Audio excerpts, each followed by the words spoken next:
Councilmember Mullen, Here. Councilmember Peak, Here. Councilmember Pearson, Here. Mayor Pro Tem Ferrer, Here. Mayor Wagner. Present. And Marissa, would you like to lead us in the Pledge of Allegiance? Thank you. You have a quorum.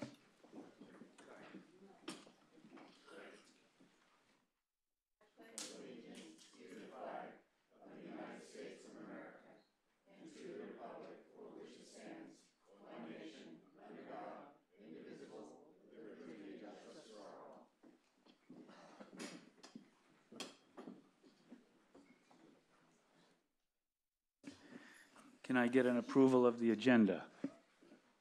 I'll make a motion to approve the agenda.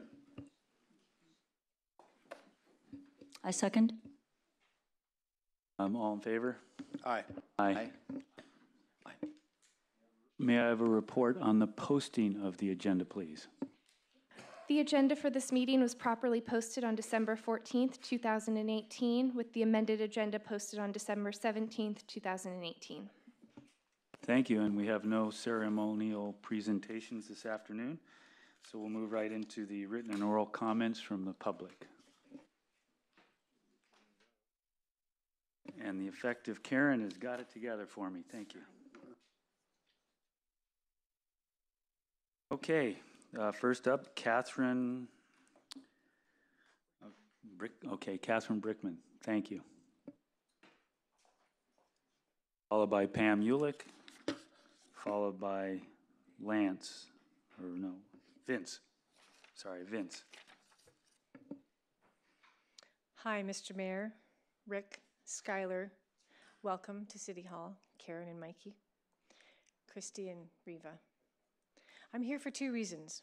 I wanted to say publicly that I am deeply disappointed in our city's paper that is our record of note. To publish a petition without balanced reporting is not journalism. It's muckraking, and to do it at this time seems all the worse. It's not helpful. I want to let all of you know that many more of us don't agree. But we do agree that we can do better. And by that, I don't mean that you here in this building can do better. We can all do better as a community. We can work together in public-private partnership to meet the monumental challenges we all face. I came to tell you that there are many of us who want to help you. So please reach out. I'm wearing a coin given to me by an artist who wanted to send love and strength. I received two of them, and one of my friends who is going through the trenches has one too. It says, "This too shall pass." It's not just the passage of time that will give space for healing, it's the coming together of our community, including City Hall, that will give us safe passage to recovery. We need to do this together. We are a special community and we can do better. All of us. I've seen it, and there is endless well of love and caring. That is the true meaning of Malibu Strong. Thank you. Thank you, Catherine. And Pam, you've got it. And after Pam, once again, Vince. Thank you. Can I approach and give this to you?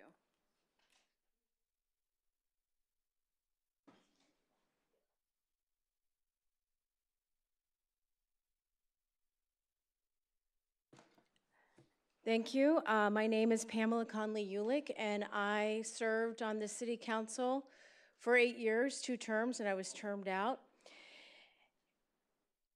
And I'm trying to help the community as we go forward. I've volunteered with Volunteer on Patrol for the Point Doom Neighborhood Watch. But I realize in my life, we're basically here to help. And that's why I'm here today. First, I want to thank you for your service and sacrifice, because this job is sacred. You are representing the people that you love and that you care about, and it's important. You have dedicated your time, your passion to help others. So I want to thank you for your sacrifice and your service. And I'm so glad to see you begin this new era. I wasn't here to welcome Karen and Mike Pearson, but welcome. I'm so glad to see you're beginning this new era with this special meeting.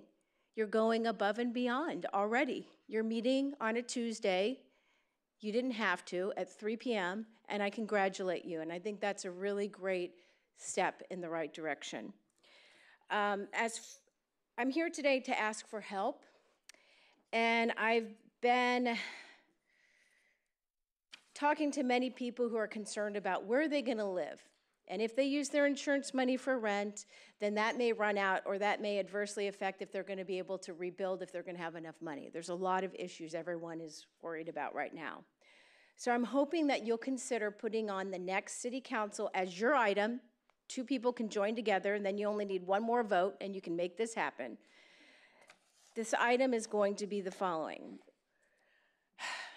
Whereas many people have been devastated by the Woolsey fire and may be unable to put a trailer or temporary housing unit on their property for various reasons, whereas many people may not have enough insurance or enough space to be able to live temporarily in another short-term location, whereas many other towns, such as Gridley and Paradise, are currently cooperating with state and federal agencies to allow temporary homes for others affected by California wildfires to be placed on the city-owned land. I hope the City Council will, number 1, direct the city manager and staff to coordinate with LA County, FEMA, the State of California Office of Emergency Services, and other nonprofit and/or NGOs to establish a temporary housing village at the city-owned chili cook-off site for all who lost their residences during the 11/9 Woolsey fire. Number 2, direct our city attorney to determine whether and what zoning changes and/or intra-agency agreements would be needed to implement this village at the chili cook-off location and bring it back to the council as soon as possible. I've attached some you can see where they're doing it, Christy, so you can look at that. But thank you again, and I appreciate you being here. Thank you, Pam. Vince, followed by Carolyn and Christopher. Carolyn and Christopher are after Vince. Hi, Vince. Hi, guys. Haven't seen you at the basketball court in a while. Circumstances. Yes, I know. Vince Maselli. Having your house and watch your house burn down is very dramatic and traumatic. It leaves you with all kinds of feelings you didn't have, feelings you never knew you had. What I see happening now, having gone through roughly a month and a half of this, is the uncertainty that we're having, the information that we're getting on what we can and can't do as we move forward. Do we clear our site ourselves? Do we go with one plan that you're going to be talking about later on and have the state clean it for us? Are they going to tear our foundations or not? Are our foundations good or not? I've seen a statement that says that anything that's been burnt to that level is not going to be any good. I'm not convinced that necessarily is the case. But if it is, then it is.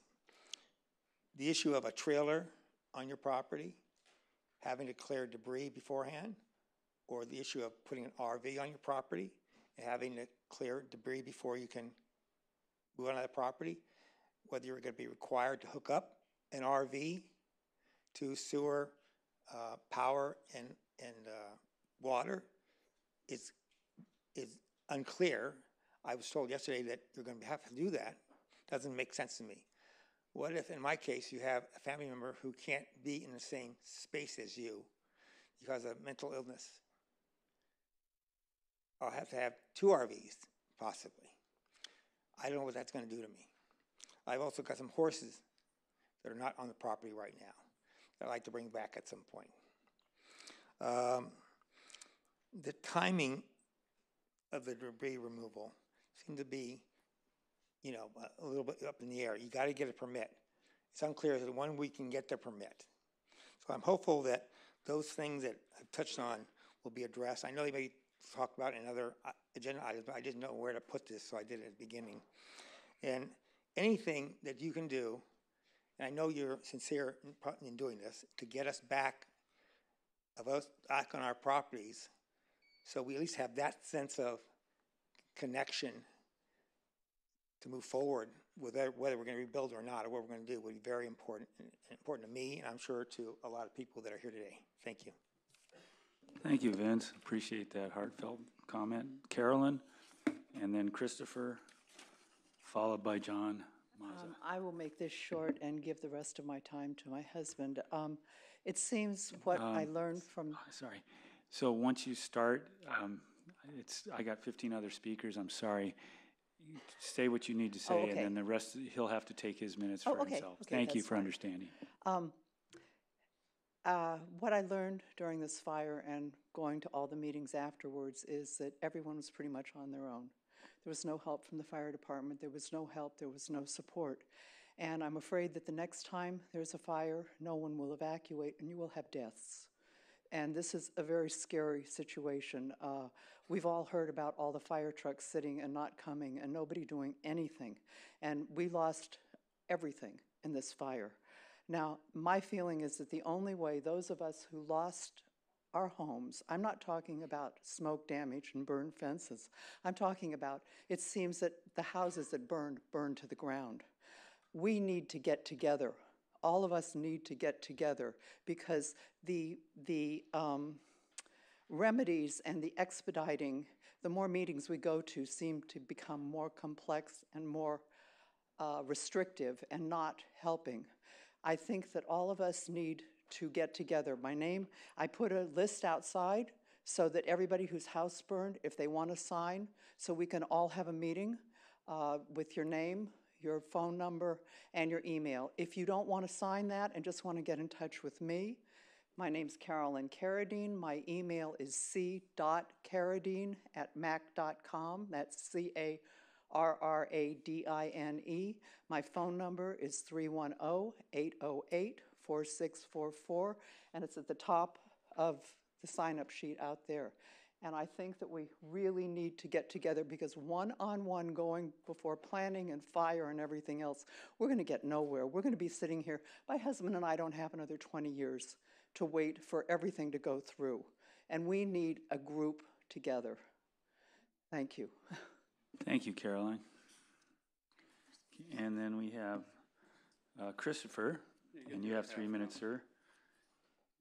I'm Christopher Carradine. I own a vacant lot at 5908 Canaan-Doom Road. I belong to her. She's the CFO.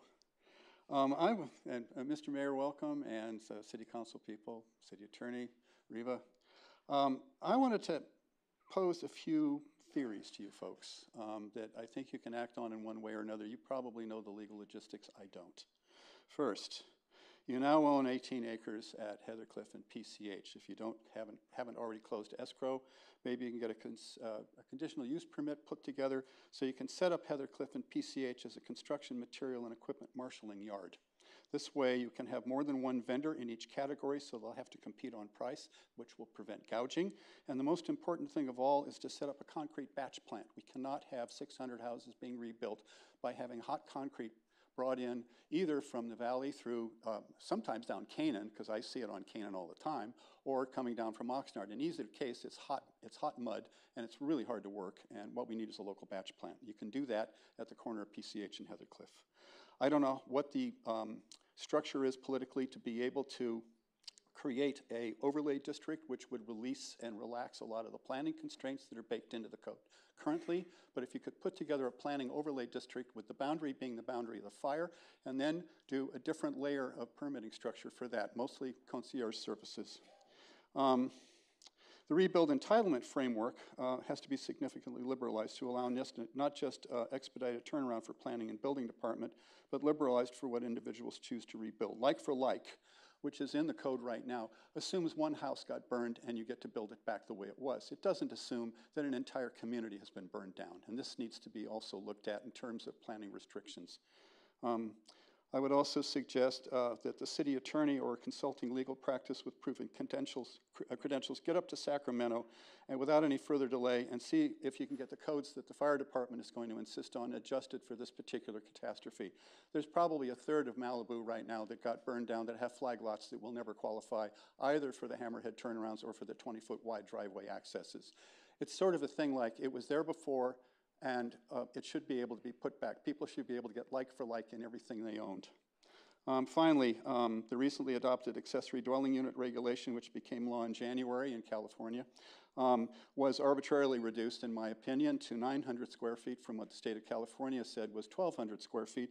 I think you should get it back to at least 1,200 square feet, if not 1,500 or more, because that would allow families who have lost their principal residence, if there's a surviving guest house, they have a chance to live in the city without having to go through the trailer process and et cetera. That doesn't require any new action from the city other than to just change the one adjustment you made to that. City council and the city manager and the staff have to suspend all other government adventures that are not critical and fundamental. I'm out of time. Thank you. Thank you, Christopher. I appreciate those thoughts. John Mazza, followed by Richard, followed by Deirdre Rooney. Deirdre's here. Okay. That's an old one. Ready? Okay, this is one of many of my trips up here to ask you, please stop short-term rentals for at least 3 years. We had approximately 600 houses. People are looking for places to live. We have approximately 600 to 1,200 short-term rentals. The citizens of Malibu deserve to be able to rent those properties rather than tourists.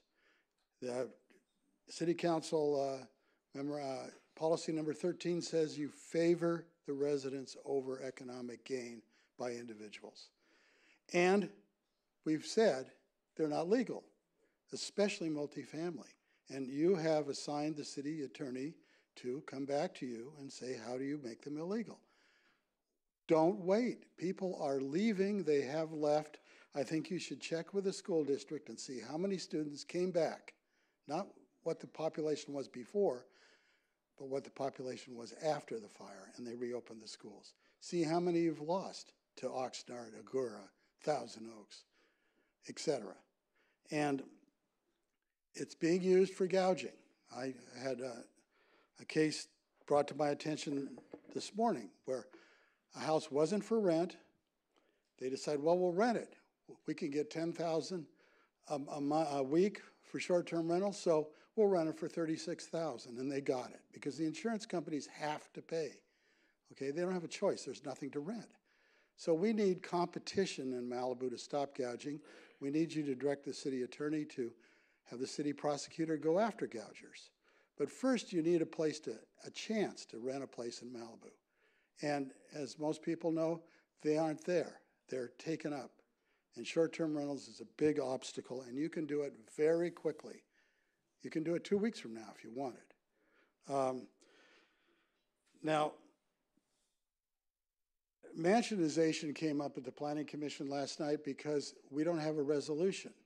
And all these houses that burned down, a lot of them are going to be bought and redeveloped. The Planning Commission needs a resolution to what you guys want us to do. And we don't have it, and it's been months. And we need it. Mikey could tell you that. Now, the last thing I want to say is Catherine Brickman came up here and said, don't believe the petition, you know, it's muckraking. Well, what it tells you is in 2 weeks, 1,100 plus people have signed that. And I'm not saying it's right or wrong. I'm just saying people are not happy. They're not happy. And they need to have proactive, you be very proactive on things like finding them a place to live and stopping gouging and making the zoning easier, the permit process easier. You have to be very proactive, and the time is running. Thank you. Thank you, John. Richard, you're up, and then followed by Deirdre, and then Craig Hill, and you have extra minutes, Craig.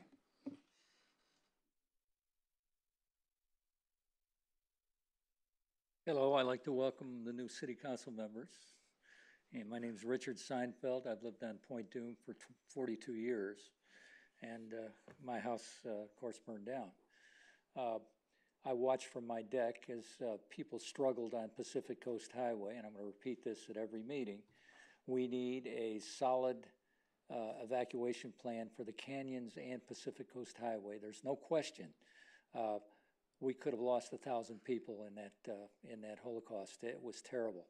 I watched from my deck for 3 hours as the people sat in their cars. Now, that's what happened up in Northern California. Let's not have it happen here. Again, I'll repeat it at every meeting. An evacuation plan. I don't know if you form a committee or what you have to do. On an individual basis, let me go back just for a second. we're already developing roadblocks. I tried to put up a temporary power pole and was refused because of county regulations. Craig and Bonnie, I guess, are just following what the county has set down. But see, you got 70 pools in Malibu. They're going to develop mosquitoes. You're going to have a mosquito problem because you can't filter the water without power. Personally, I've got a huge generator, and I will put that to use. But that's of concern. I don't, you know, a lot of people just abandon their houses, and you're going to have those pools just abandoned. Now the county can come by, or the city, and put chemicals in them, but you know, they really need to be have water circulated. So that's a small item, but I don't like to see roadblocks, and this happens to be one. So if you know how to help with the county, please do. I have really nothing else to say, and again, I welcome the new members of the City Council. Thank you. Thank you, Richard. Deirdre? And then Craig. After Craig is Bruce. Craig, you have a few extra minutes as well.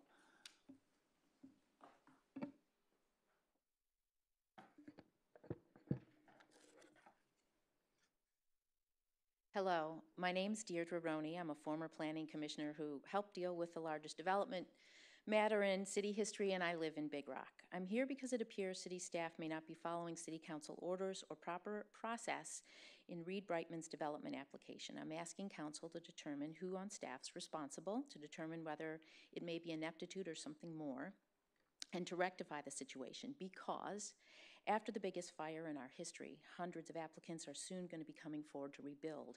If there's a tendency for some to circumvent process and city council orders, this problem will be multiplied, magnified, and unfortunately nationally publicized. Here's the deal.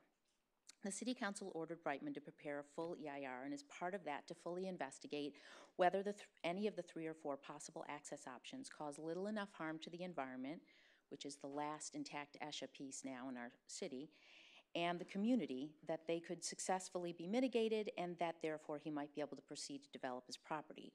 As you all know, once EIR is completed, it's supposed to be transparently discussed and debated by the council and community, and at that point, if it appears private seaboard access in Big Rock may be an option, then the City Council already determined it loses jurisdiction over the matter of that access.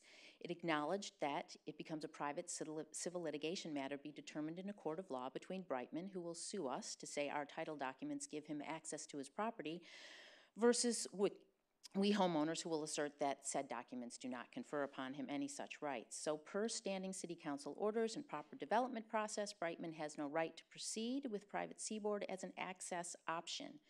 However, despite that fact, and despite the fact there's no finished EIR, we were told by Adrian Fernandez that Christy Hogan told Brightman he did have legal easement over our properties to develop our road as his access. Christy now denies she did this. Adrian now says he doesn't know who did it or why.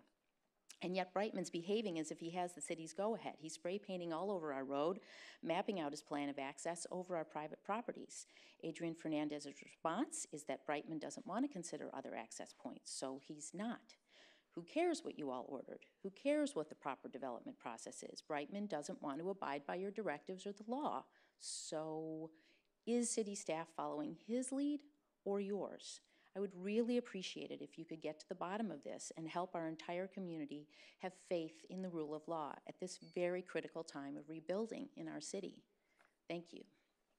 Thank you, Deirdre. Craig, and you have extra time. Is John Morris still here? Just there you go. There's your extra time. Good afternoon, Council, Christy, Riva, everybody, staff. First, before I get to echoing some of that and elaborating some of that, I wanted the public to know and remember that 2 of the people killed in the fire were Malibu's own. They were just identified last week. Anthony Bucklion and his mother Shushan were residents of Trancas Canyon Road for many decades. I'm not sure, but I think she may have still lived there while he moved to Oak Park with his own family and had fire out there where he was. I knew Ant, as he was called. We were good friends in high school. He was a great drummer, musician. talented, sweet guy. And we drifted apart, but, you know, that happens. And his mother was a child of refugees from the Armenian genocide, as was his father. And as Mikey can attest, she made the best baklava in town. They were two of us. Okay. Last week, I told you about the resolution that was violated. Deirdre just brought it back up to you. And the city's just not moving in a constructive direction. I know there's a lot to deal with, but these 30 acres are part of the largest contiguous remaining mature ESHA in the city. And it's mountain lion habitat. I was out there last week with state wildlife, and we were tracking mountain lions and finding the footprints, and we put up some cameras, et cetera. So it's an important piece of land. Staff says that he's moving ahead with geological testing on our private driveway that serves 30 homes, despite everything you just heard and heard last week from me. And EIR, then staff says, well, they're not looking at the optional alternative access roads because that's not part of his designated project. But in EIR, by law, by definition, what it is, has to examine alternatives to the project. So if he doesn't want to look at them, then he's basically saying, I don't want to do my project. I don't want to finish the EIR. So no work can be done till the EIR is out, and it's been almost 10 years. As for the staff request for title documents on the easement, it's all premature. It's not relevant unless Seaboard is identified as the route of least impact. We've already shown enough documentation to demonstrate that the easement is questionable at least, and so would have to be settled through a civil legal process. If it's not the route of least impact, then there's no need for further easement litigation. And given that it would be a legal matter, we don't see the need to be producing more documents for staff now about the easement because that would be premature, and why would we be writing up all our evidence and arguments with our attorney right now? That's costly, and we may not need to do that. We really shouldn't need to do that. So yeah, the staff is saying we're going to get to the bottom of however this easement determination was made. It's been a week. I don't know what it takes to get to the bottom of it. There's a line item in the city budget that I pointed out last week and in my letter. Surely somebody ordered that and paid that $920 for the title documentation. So please agendize it to terminate it for either taking too long or for being an incomplete application, because much of it does remain unspecified after 15 years. Or let it go ahead with the stipulation that Seaboard is not the access and he can cut one of the less environmentally impactful routes. Otherwise, we don't know what the remedy is. You know, do we call the sheriff and have him arrested for trespassing and destruction of property with the spray painting and all? That doesn't seem like the proper remedy either, but it seems like we're heading in that direction. Thank you for your attention on this. Thank you, Craig. Good timing. Bruce, you're up, and Bruce is followed by Marissa, and Marissa is followed by Meryl May. Good afternoon, Mayor Wagner and members of council. My name is Bruce Silverstein. I'm a Malibu resident who was fortunate enough to have a home that was spared by the fire. As such, I feel obliged to be doing what I can to be of service to my friends, neighbors, and fellow community members who were not so fortunate. And I know there's a lot of other members of this community who are like-minded. We all know that this council has a lot of hard work to do over the coming years, and I want to propose some general action items that may be helpful to facilitate the hard work that needs to be done, and also provide a framework for the city's success in meeting those objectives.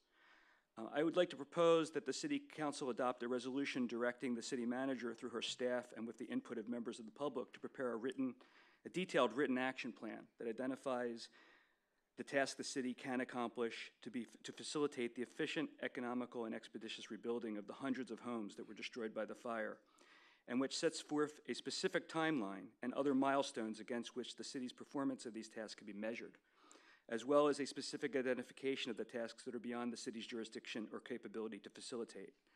The members of the community need to know what is being done for them, and they deserve to know what they will need to do for themselves. I think that there needs to be a tight time frame for the preparation of this action plan, and a written report on a weekly basis or more frequently of what the city's progress is in meeting the milestones established in the action plan needs to be required, as well as the circumstances in which any task which is not performed in a timely manner can be explained. I believe the city should explore and include in the action plan a plan for providing temporary housing for property owners and renters who were displaced by the fire and who have been unable to find new housing for one reason or another. And in that regard, Pamela Ulick's proposal may serve as a good start. I think the plan should explore ways in which the city might facilitate the organization of the numerous members of the community who will be rebuilding and repairing their destroyed or damaged homes so they might realize economies of scale and bargaining leverage that comes from an organized effort to work together. And in that regard, I think Chris Carradine has a lot of great ideas. I would ask the council to direct the city manager to explore and recommend to this council as many ways as are legally possible to streamline and facilitate the rebuilding process, including the permitting process for the numerous tasks that must be performed to accomplish the rebuilding process in an efficient, economical, and expeditious manner. And lastly, as you all are aware, there are a number of relief and donation centers that have been established by the many generous and caring members of the community, but the space for those centers has been donated and may not continue to be available beyond the beginning of the year, or much further than that. And the members of the community who most need the relief are not going to get all the relief by that time. And if the city can facilitate the opening of some space, people are going to need furniture, appliances. There are a lot of people in this community who can't afford those things, and they don't yet have a place to put them. And right now is when people are being generous, so we really need a space that can be opened up and available for the next 6 months. Thank you. Thank you, Bruce. Marissa? And once again, Meryl after Marissa, and then Paul Grisanti after Meryl May. Welcome, new council members. I'm Marissa Coughlin. In regard to the issue that was previously mentioned about the temporary power, I've also had property owners that I represent ask me about this, and I've met with their insurance representatives in the past few days. They'd like temporary power for not only the pool, but to maintain the remaining landscaping that they have. If it is not maintained, the insurance will not pay for it because it will not be death by result of fire, it'll be death by result of non-watering or negligence, and their insurance companies won't pay for replacement of that landscaping. This is just sort of like a note to self for community. When residents are asking for documents from the city, and I've been there all day today and I've been witnessing this, and this is why I'm bringing it to your attention, maybe the population here, our friends and neighbors, should understand all they need is the architectural set if they have them. They don't need the engineering reports or any of that because you have to meet current code when you rebuild. So what they're looking for, and they may not understand, is they want to see where their footprint of their home was, and if there are any elevations to show it's 1 or 2 story.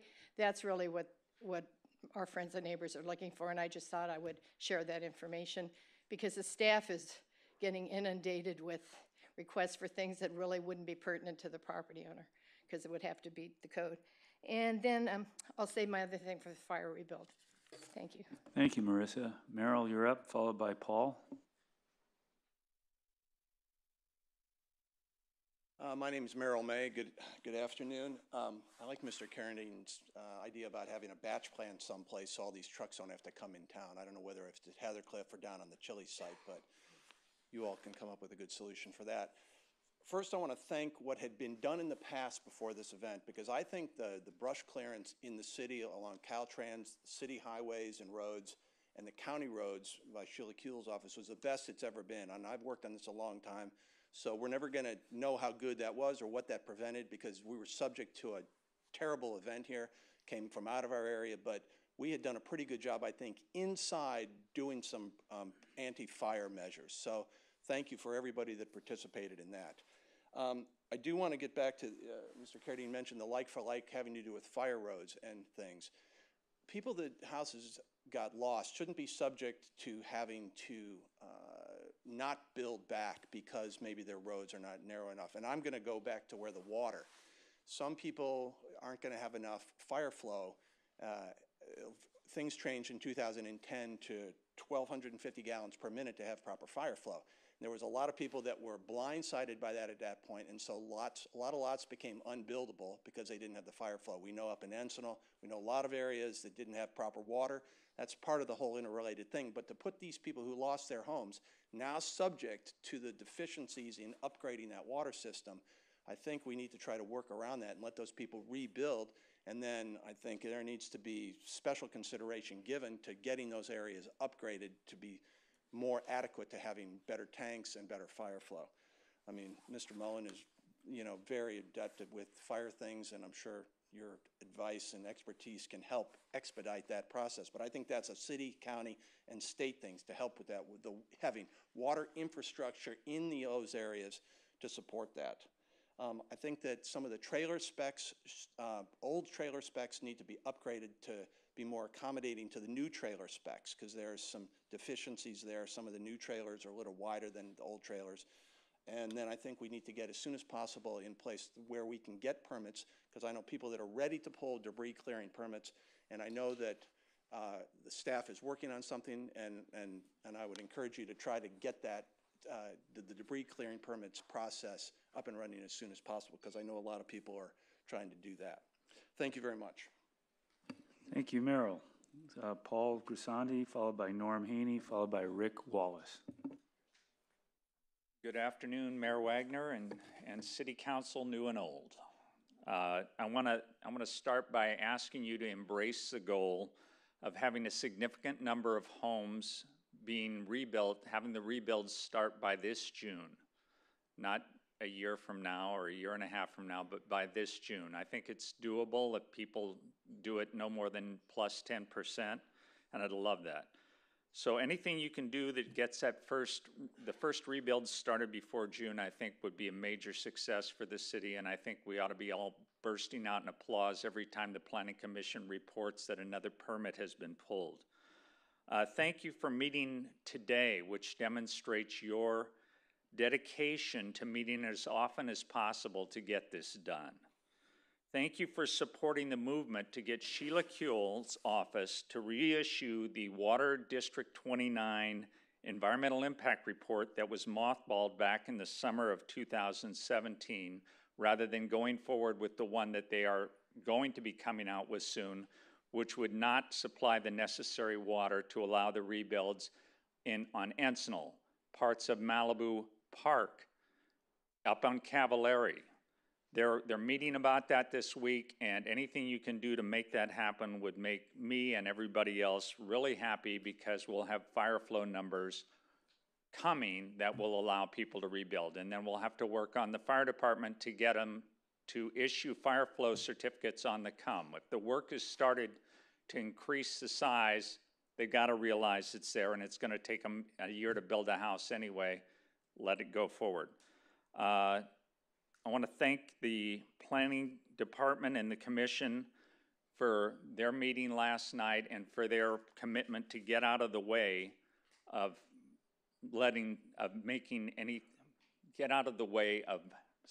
achieving this. And for those who are in favor of preventing mansionization, the best way to prevent mansionization is to grant a rebuild permit to those people whose houses burned, so they don't lose the property because it took too long to get a permit and they need to sell because they got no other choice. So get them a permit right away.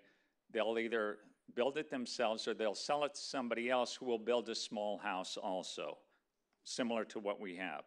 And the other thing I want the Planning Commission to do is when District 29 comes to you with a permit application for a water tank, please give it to them.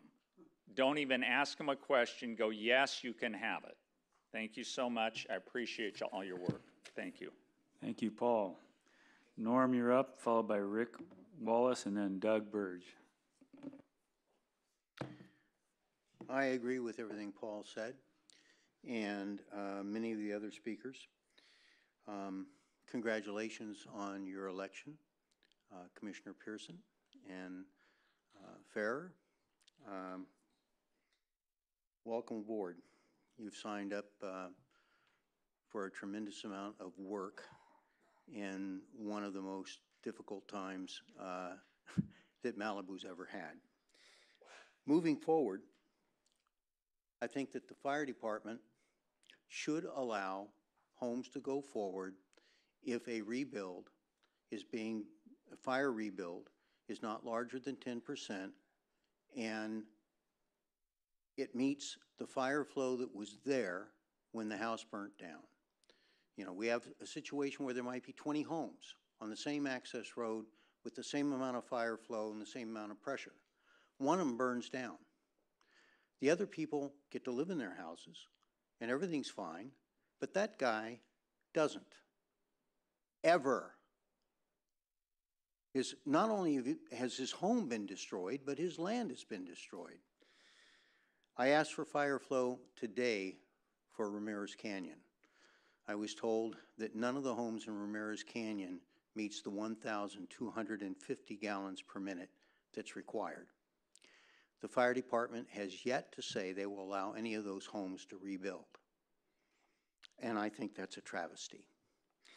With regard to trailers, some people have trailers that have solar power, and I think they should be allowed to put on. I mean, we're trying to push solar power, so let's give them a chance. If they have power that is sufficient, or a generator, and the county is unwilling to move forward with these poles in a quick manner, we should allow those trailers to be on the site. With regard to debris, you know, if there are 15 homes to be built and there's only one contractor, there's going to be a lot of people waiting for that guy to get to the job. We might need more people on the hazmat crew and more people on the debris elimination than what the state and the county have allocated. The state never works very good at anything they've ever done. So this, I'm sorry, but that's the truth. I worked for Caltrans once for a short period of time. So maybe we need to get 3 or 4 more crews out here to eliminate the debris and to move forward with the processing of the materials, because the trailers can't go on the property until the debris is removed. Thank you. Thank you, Norm. Rick Wallace, you're up, and final speaker is Doug Burge.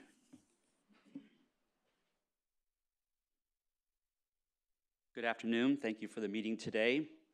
I wrote a letter to the Malibu Times this weekend, and hopefully it'll get printed and read, but it's really mostly directed to you 5 good people, and so I thought I would just read part of it to you today. I am writing about an article in last week's Malibu Times that should send chills up and down the spine of every citizen in Malibu. The LA County Fire Department, which just let Malibu burn to the ground with virtually no effort of defense, is suggesting that people who lost their homes may be prevented by the fire department to build them back. The LA County Fire Department has almost no credibility in Malibu. A call obviously went out to let us burn, and the stories are myriad of firefighters making sure they did not come to help. The fire department should have zero influence on how the people of Malibu rebuild their destroyed homes and lives.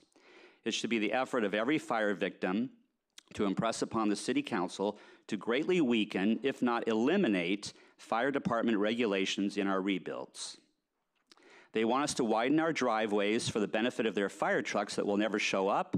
That's an outrage. This is no indictment on individual firefighters that mean well or any individual firehouse. It is a cry against a bureaucratic agency who just failed us. The failure of government against the people of Malibu in this tragedy is scandalous. Yet Fire Chief Daryl Osby is quoted as saying of victims, "They're going to have upgraded building features which are going to be costly." So, after the long fight for insurance money is won, if it is won, fire victims now have to squander their precious dollars on useless fire department red tape and standards instead of simply replacing what they had. What better example in 2018 of another government agency hurting people rather than helping people? LA Fire Department was not our friend during the fire and now becomes the enemy to everyone who wants to replace their house. focus on the department as they attempt to compound their utter failure on November 9th with sheer tyranny against the good people of Malibu. And please fight to prevent it.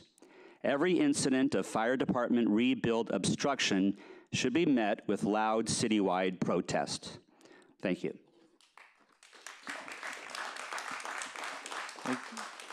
Thank you, Rick. And Doug Burge, final speaker.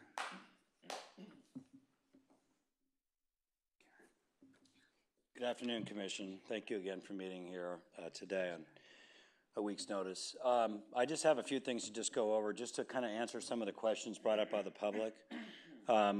There's a group of architects that we're actually meeting tomorrow with presenting a plan to Bonnie and to Craig George, the head of the planning department, head of the building and safety department, just on a kind of an initial idea search, just kind of let them know some thoughts and ideas that we have. And there's a few other people who are going to be joining that meeting. It's just here at the City Hall. So we're going to be, just let people know we're actually starting that conversation. So At 1:30. At 1:30, answered to Paul. We actually have some things in action that we're presenting to the city. So they have been very receptive in at least getting this part going. So that's going to happen tomorrow. One of the topics I just wanted to bring up, I know some of us have touched on a little bit, is just the temporary housing situation with the trailers. And it's been brought up to me by a number of clients, and we've been meeting, you know, with probably burnout people at a rate about 2 or 3 a day. So we're definitely hearing, like in the trenches, like what people's really concerns are.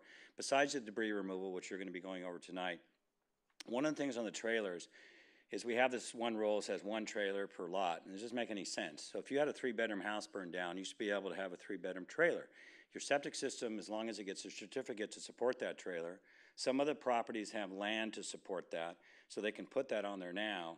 And I have no idea why we would have any reason why you couldn't have the same amount of bedrooms or bathrooms to go with your trailer, and call it what you want. But if you want it to be within the setbacks, if you're worried how long it's going to be there, I'm sure there's other details to work out. But more than anything, there are some families that they may not decide necessarily to live in that, but they're still paying their mortgages. And they might have the ability, or they would be given the ability, to even lease that property out to maybe a family that has no good insurance. And then we know from Seminole Springs, there's some terrible insurance stories there.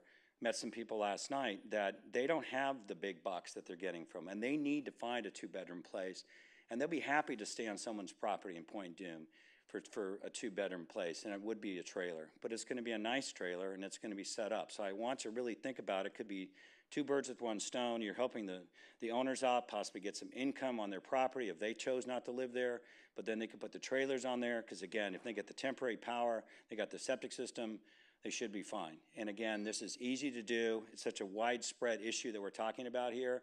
We're not talking about camping for a few days, and yes, it may be over a period of years, but we got to think out of the box for every scenario from now on in every meeting. Thank you very much. Thank you, Doug. Up to commission and council updates, and would you like to go first? I'm next on the agenda unless you'd like to have the council speak. Let's go for it. Okay, thank you. Good afternoon, everybody. I have quite a few things in no particular order. I'm not going to address any of the questions that came up about debris removal or the temporary trailers, as we have items a little later in the agenda, and I believe staff will be able to thoroughly answer all the questions that were raised. In regards to the questions about the fire regulations, I am actively meeting with the supervisor's office and the county fire chief to stress the importance of what we need here in our community. And I can share that I spoke with Sheila Kuehl this morning, and she understands how important this is for our community to move forward. And so I'm really hoping we'll have some positive discussions that will bring good news to everybody who's trying to rebuild on that. One of the items that came up over the weekend at the county town halls was regarding leaf blowers in the unincorporated area. Supervisor Kuehl did bring forward an emergency ordinance this morning at the Board of Supervisors to ban leaf blowers in the unincorporated area, just like we did. So I just wanted to pass that information on. The full ordinance is available on the county website. there have been quite a few questions that have come forward to me and my staff about getting additional staffing here at City Hall. We do have a request for qualifications out right now. Those proposals are due to the city on January 4th, and our plan is to bring an item forward to the council on the January 28th meeting to get a firm or more than one firm on board to help us process applications. With that being said, we are accepting applications and we are helping customers as they come in. To date, we've helped about 200 people here at City Hall. We have a dedicated counter set up for those who need assistance regarding fire rebuilds. Very clear in the lobby as you come in where to go. We're really trying to make that a dedicated service. It is staffed all day long throughout the day of City Hall hours. And to date, we've helped 200 people at that counter. We've received over 300 public requests for records, which we are processing and hiring additional staff to make sure that we are getting those records out to people as they need them. And at the Disaster Recovery Center, they've helped over 2,700 people so far this month. So a lot of people with a lot of questions and hopefully getting most of those answers that they need. We also have set up, for those of you who haven't been on it, on the city's website, a dedicated section for the Woolsey fire. It's malibucity.org/Woolsey. We are updating that every single day with information as we get it. It also includes an updated list daily of those properties that have been cleared of debris through the hazardous materials program through the county and the state. So that is updated again daily.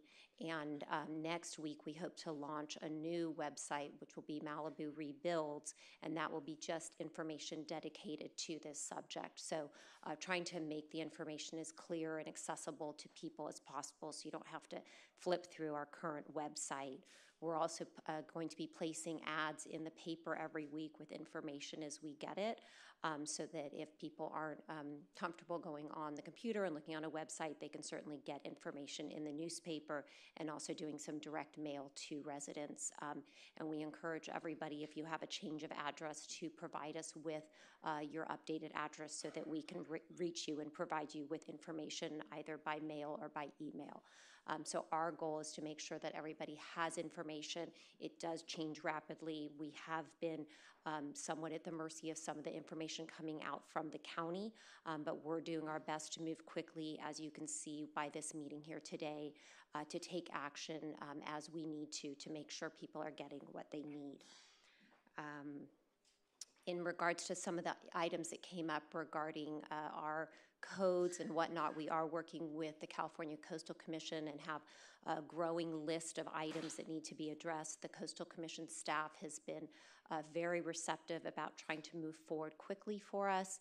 Staff is meeting with them this week to start the process for doing any of the amendments to the local coastal plan, but I feel very encouraged by how they've been handling this and understanding the urge to make some important changes so that we can address some of the issues that have been raised that are a bit out of our control.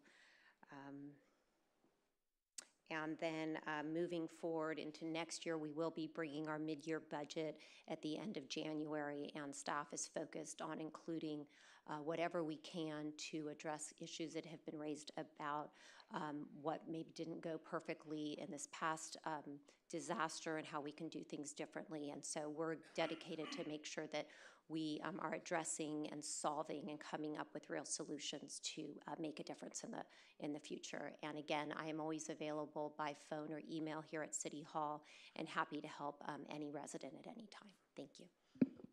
Thank you, Riva. So we'll now move on to City Council and Subcommittee. Do we want to start on the left and go to the right, or do we want to? Skylar, you're up. Yes, sir. Thank you, Jefferson. Wow, it's like a somber moment being up here every time I sit here in December and knowing what went on in our city in the beginning of last month. I don't really have any words that can describe the loss other than today I was driving through the backside of Decker, like kind of on Westlake, as I've spent a lot of time in the mountains here at work as an electrician. And every time I cross over one of the canyons or drive up in any of our areas, it's so sad to see the destruction that plagued our city from the 101 to the ocean. So I'll start with that and go into what I've been doing. Last week I had a Clean Power Alliance meeting, which is the new power company that we'll be having the opportunity to purchase power from starting in February of 2019. That'll be available to residential customers. Over, I think, 1.2 million customers now will be able to subscribe to this in the Southern California Edison's area. Edison will still be in charge of the distribution for that, as you're aware. Our city will be coming online with a 50% renewable, which is significantly higher than what you get right now from Edison, but the rate will be about the same, and you'll have power that's more renewable. You can also visit cleanpoweralliance.org. Again, cleanpoweralliance.org, and you will be starting to receive a lot of information about that in the mail in the next couple months. Last week on this Thursday, I also attended the council or the county's meeting at was it Amundsen Ranch? King Gillette.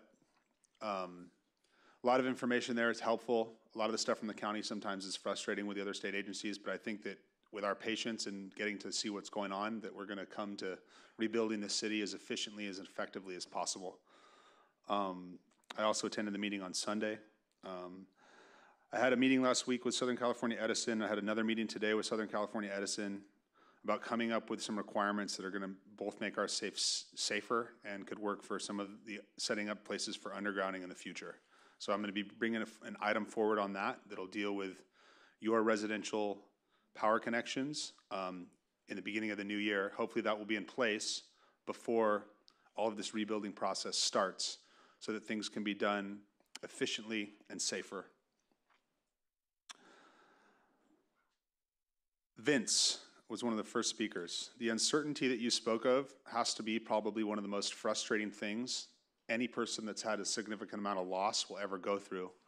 I myself did not lose a home. One of my family's properties had a significant amount of damage, but not to the structure itself, to some containers that were on the site and some fences. So there's nothing that I think other than Jefferson, can say of the people that sit up here, what to appeal to you or to relate to that. I don't know how to do that. So it's just really frustrating to see that you and other people, not that I know you super personally, but the hundreds or thousands of people that I've known my entire life lose everything. Chris and Carol, you had some very good ideas, and I think that our staff is going to, take those as we're getting those from many different people to work and implement those as effectively as we can. It's not going to bring your house back overnight, as you know, but there's a lot to learn from this.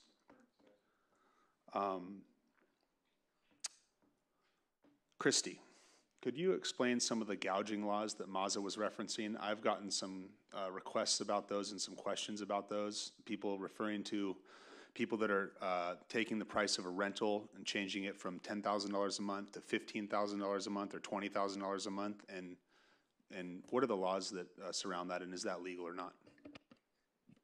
Good afternoon. In an area where there's a major disaster. Okay, good afternoon, Council.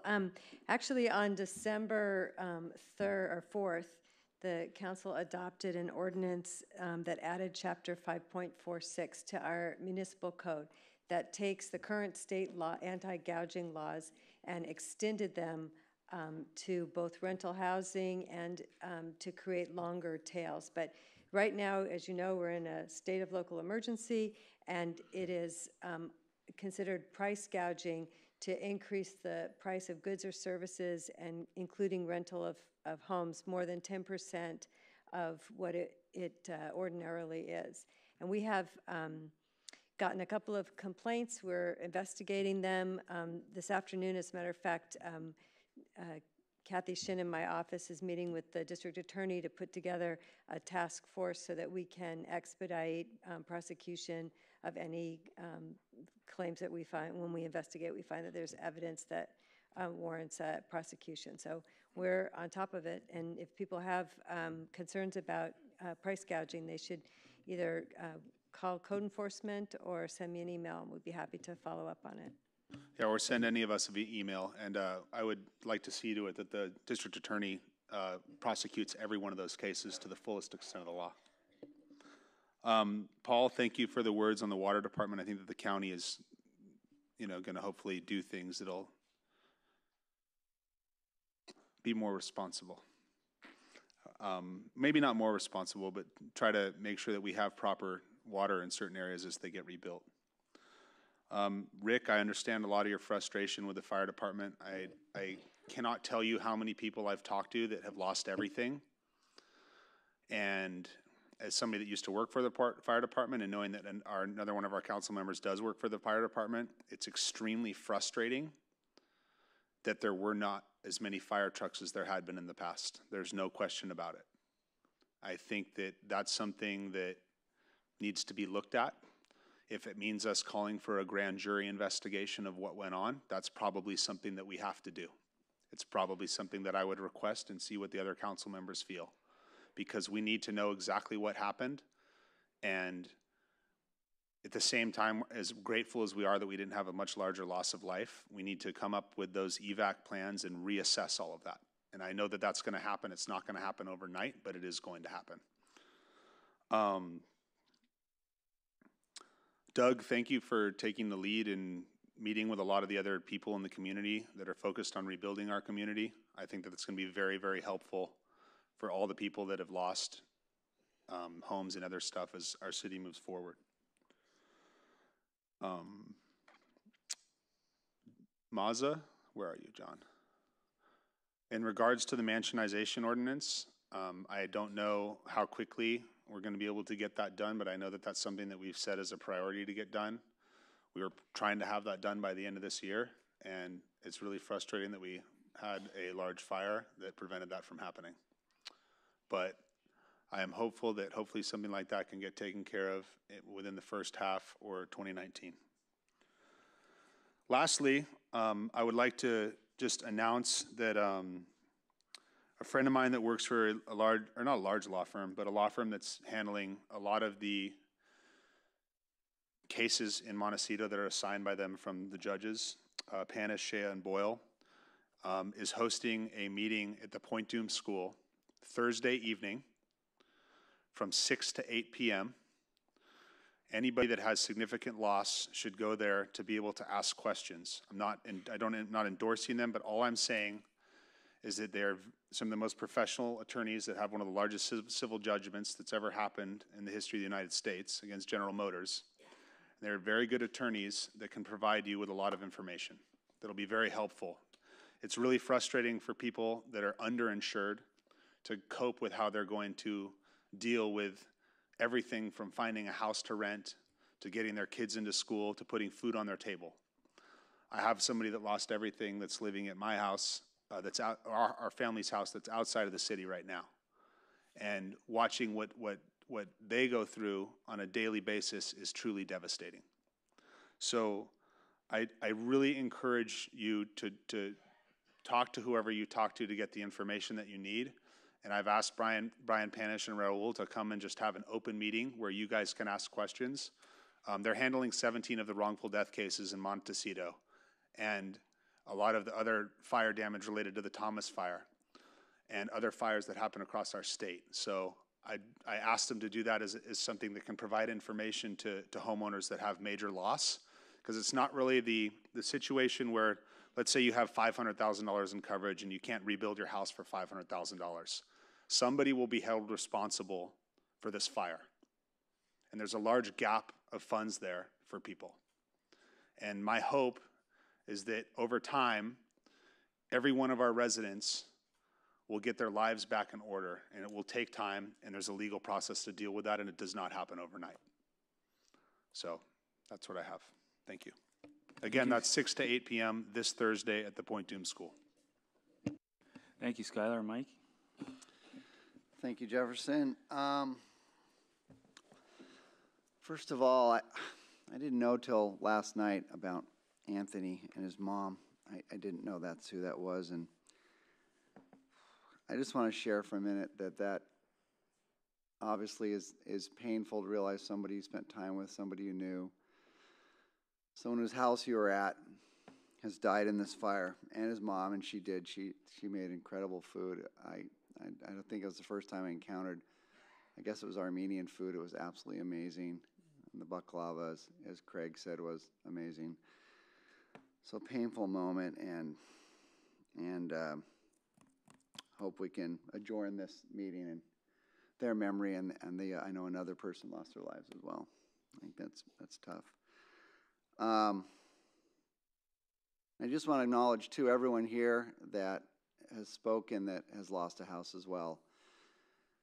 This is real life. This is hard, and we're all standing there trying to figure this out with you, and I remain as open as many of you know I am to however I can help, whatever I can do to push things along, whatever I can do to help you figure this difficult procedure in next few months out, next few years potentially.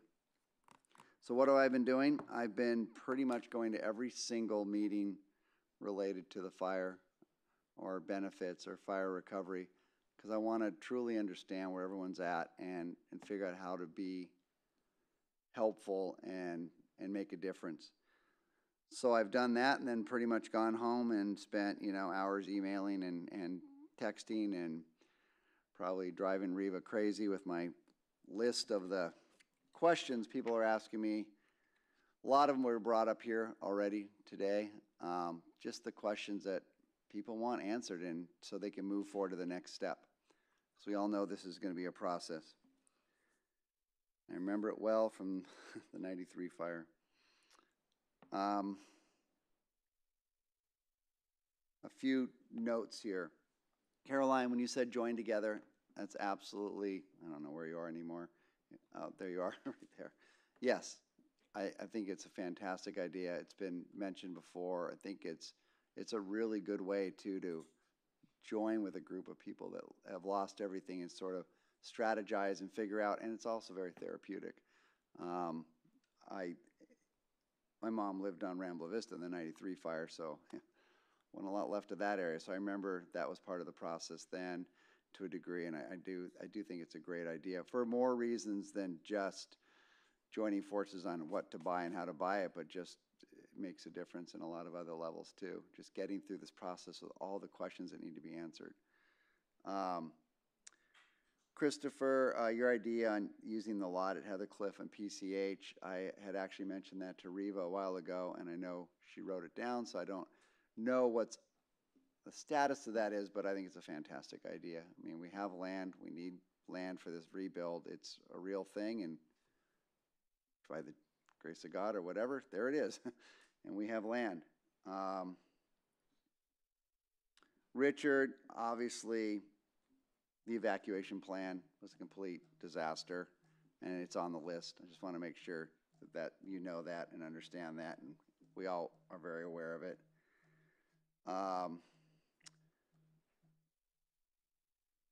Bruce, you said something that I do with my clients in my business, wherever you are, Bruce, somewhere over that way, I think. There you are. An action plan with dates on it is absolutely, that's actually what I do with my clients. It's very effective.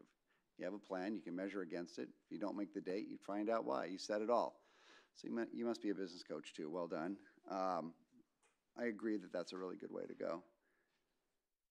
Marissa, I've heard about the power pole issue from a number of people, the temporary power pole issue, and the other one, and I think he's here somewhere, if Richard's here, Richard Gibbs, there you are, right where you were sitting before, and his situation's a little different. His guest house is still standing, and he can't get power to his guest house. That's somewhere he can live. So, yes, that pools, and there was another one for a reason for the temporary power poles. So, hear you loud and clear. I just wanted to say it out loud so we can push this forward. Absolutely. 100%. Oh, the landscaping. Yeah. Absolutely. I just want to say again, and someone said they're going to repeat something every time. I might repeat this every time too. We all know this is a traumatic event. We all want to get things moving. Please allow yourself to take a breath. It's really important. Every mental health expert will tell you, don't rush into big decisions quickly. And I know it's hard. I'm not going to say this is easy at all. Really, really difficult. And one decision I hope everyone weighs carefully is build the same house again, but build it so it can be a little more fireproof. Or if you really are smart, in my opinion, you really think how to make it a lot more fireproof. Because once again, this fire is going to come again, and I just don't think we should have the mental frame of mind that someone's coming to protect our house. I think the odds are very good again. There'll be multiple other fires, and resources will be thin, and we're in a very rural and dangerous area. So besides other ways of defending our houses, I think we should look at the house itself. We should look at the landscaping itself. That's my personal opinion. I think, too, with this group here, you nailed a bunch of the questions that are on my list that I have shared with the city that I've been hearing from you. So well done. But I think I noticed something else. Yes, everything's on the city's website, and maybe we can improve that, but to the best of the ability right now, at least, everything's there. But I don't think many people go to the city website. So there's about 6 Facebook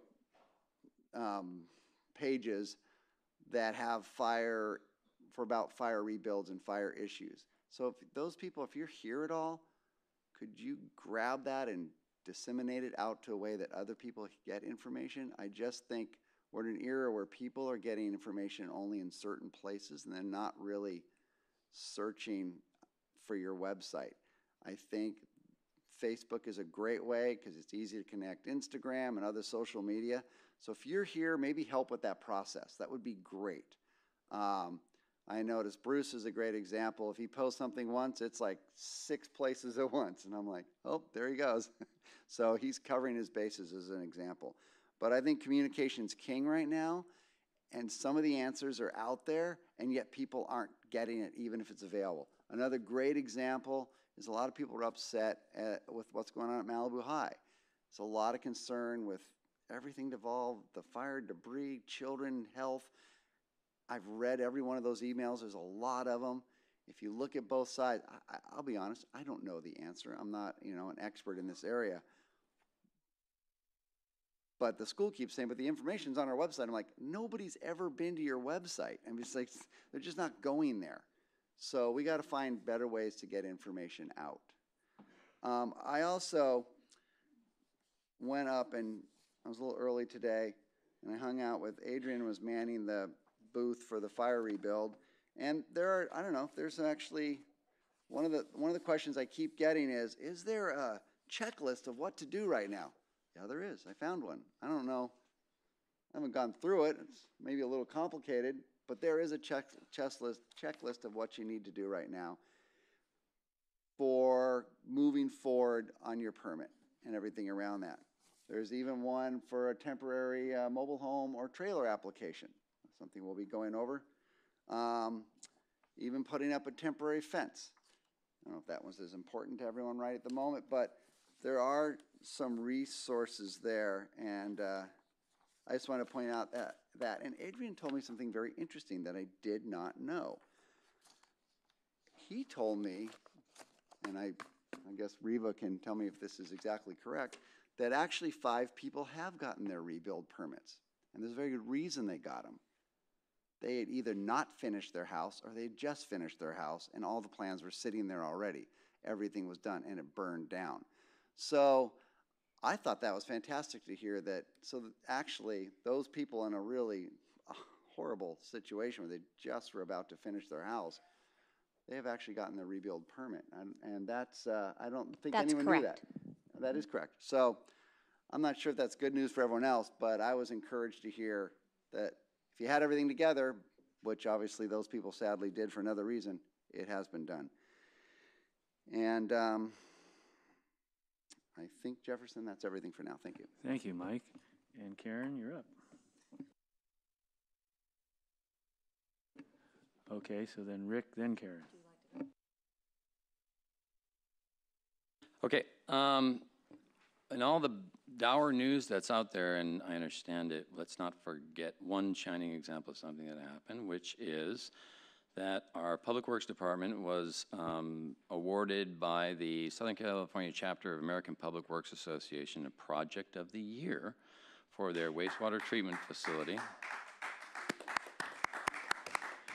which is a significant accomplishment, and somehow I think that got lost in the mix. They went down to accept that, and I wanted to go when I was the mayor, but I unfortunately wasn't able to do so. Congratulations, Rob Dubois and all the professionals there in the Public Works Department. Let me address something that's out there, which is the petition to fire the city manager, which is initiated by, I believe, a former supporter of mine who is no longer a supporter of mine. That individual admonished me before I got sworn in 2 years ago that I should fire her as soon as I got here, and also the city manager. So the ire toward the city manager from that individual is deep and long-lasting, and I don't pretend to understand the roots of it. And I believe that she's capitalized on this particular event to try and carry out her long-term objective, which is to get our wonderful city manager fired. Now, having said that, were there things that happened during this fire and the evacuation process, the notification, et cetera, that were less than perfect? Of course. We've already taken responsibility for that, and we're going to look into that in detail and make sure that everything we do from this point on is improved and that we learn from our mistakes. But in my opinion, the sort of corrosive communication on social media, which is probably the biggest shortcoming of the city, along with some other things that we have not been able to do, and I do believe, just like Mikey said, communication is the key to teamwork, and I see Malibu as a big team, and I think that the city has probably been a little less effective than it could have been in counteracting some of the caustic stuff that's on there in social media. So let me address that directly, since I'm the one who worked with the city manager the closest during this recent disaster. Not in person, mostly by telephone. And from the day after the fire on the 10th, she and I, and along with Skylar, were working very hard to get everyone who was in the evacuation, outside the evacuation zone, into and back to their homes. Why? Because I knew, as a fire department guy, lessons from the Corral fire, that some of the homes do burn down in the 72 hours after the big fire goes through. And I knew the more people that would be there, the more eyes would be on these houses, and the more ability to also monitor looters and that type of thing. We're unsuccessful in our efforts because when there's a disaster like this, we don't really have control over when people go in and out. But from day one, we were working very hard to get that done. And as far as the communication goes, and the city wasn't communicating and people weren't hearing anything, it's a disaster. It's not perfect. It's ugly. And we're going to take full responsibility for everything that we do.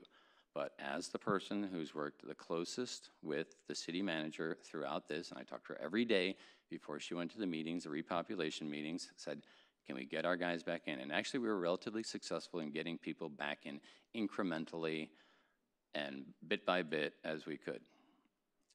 In the county, that's not the case. They never communicated to anybody. They just lifted their mandatory evacuations just a couple days ago. That was weeks after the city of Malibu. So I take full responsibility. I know she takes full responsibility, and I know the council does for everything that happened during this disaster. We're going to put together a task force. We're going to look at every detail. We're not going to hide anything. It's going to be open. It's going to be public. But I just want to convey, because I don't think we've been good enough about getting that word out there, that I, speaking for myself, as the mayor during the fire, have full confidence in the city manager, and she did a great job. And that's just during this event. That doesn't say anything about her ability to run a city with a sterling financial reputation and credit rating that enabled us to buy an incredible amount of open space in the recent years. That award that these gentlemen just got for completing a very ambitious infrastructure project, et cetera, et cetera. So I wanted to clear the air and get that out there, because I don't think I've been quite good enough in backing up my city manager, who's been doing a fantastic job. So thank you very much. Okay, let me talk about a few things. The death of the individuals. I'm very sorry that people who have roots in Malibu met their deaths, and that was up in my district, where it was a very dangerous part of the fire. And I am intimately familiar with the actual events of that location, and I know exactly what happened to those people, and it is super tragic. It's not good at all. And my heart goes out to anybody who knew those people, and we're lucky that that didn't happen here in the city of Malibu. And I know everything was ugly about the evacuation, but that did not happen here in the city. Talking about the durability of people's homes during a fire, and like I said, some of these homes burned down days after the fire. Today I went to a property where the garage caught on fire a mere 10 feet from the actual home, and unattended by anybody there, the house did not burn down, which to me is shocking. And usually when something that hot catches on fire and the building doesn't, I want to know about it. So I went and went to the house, and the house is made of this material called Trespa, which is, I think, made by a Norwegian company, which is fire resistant. It's kind of got a utilitarian look about it, but without anybody being there, the house did not burn down. And it's on Phillip. But it's made of the same material. It's made of the same material that the library is. Who owns that house? Can we pick this up after council comments? I'll get back to you. Thank you so much. Well, then you did a great job. Well done. Thank you. Well done. Good job.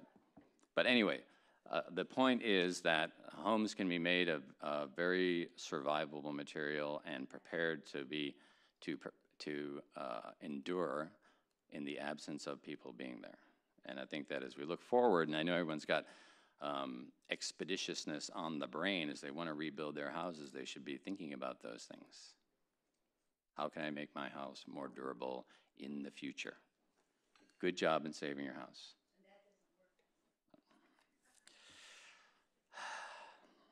Okay.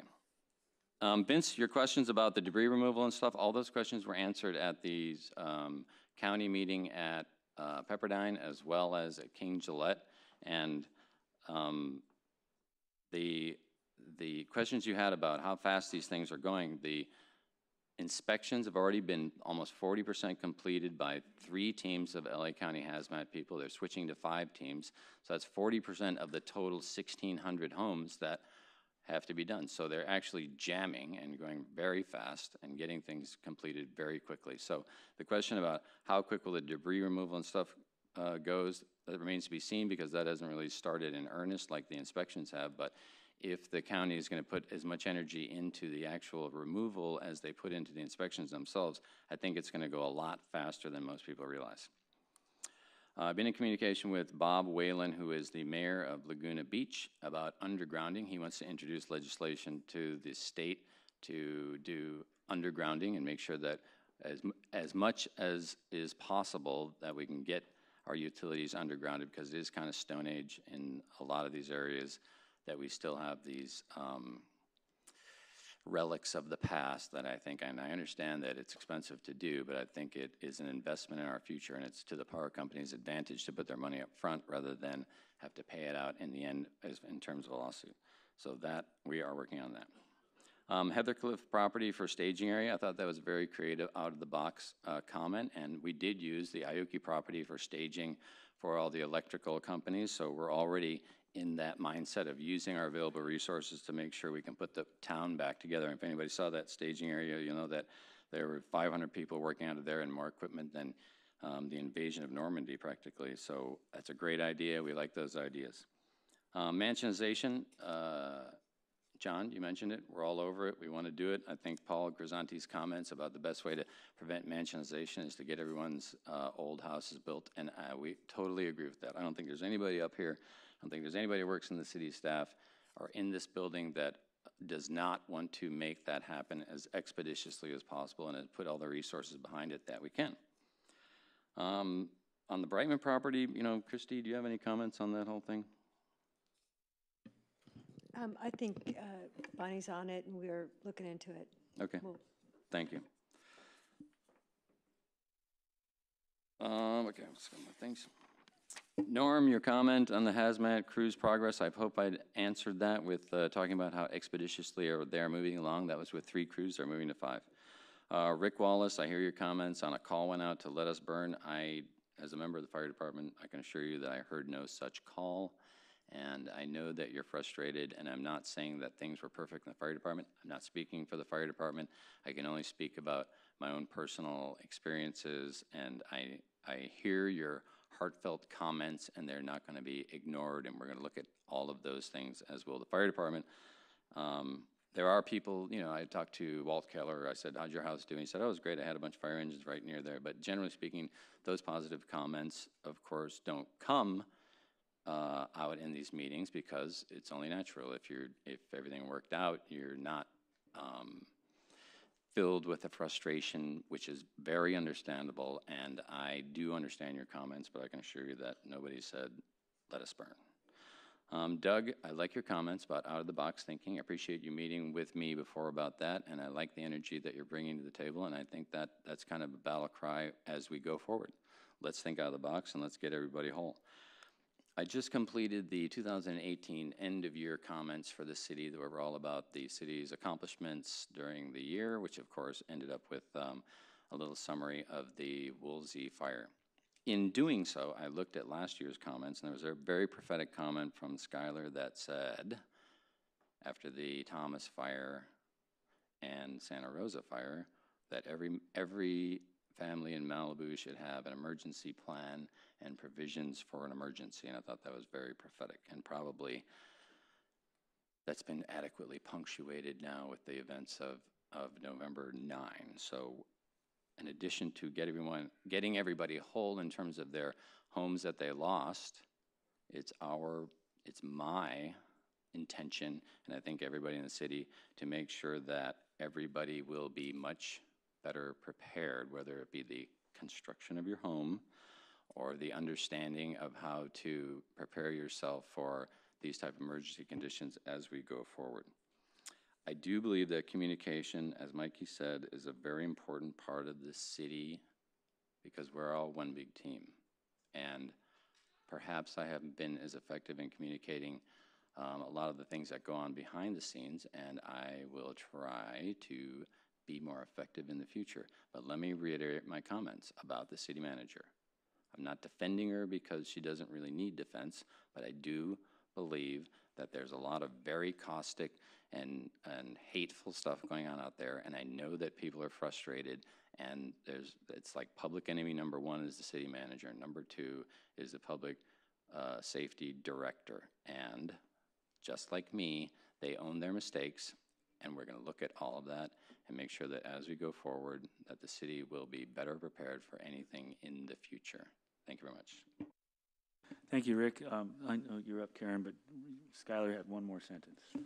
Thank you, Jefferson, and thank you, Rick. I just wanted to add, I wasn't really able to talk about and comment on some of the things at the previous meetings we had, but just in attention to what Rick was describing about watching or knowing that homes were burning on the Saturday and Sunday after the major brunt of the fire had come through was probably one of the most devastating things that I've ever witnessed in my life.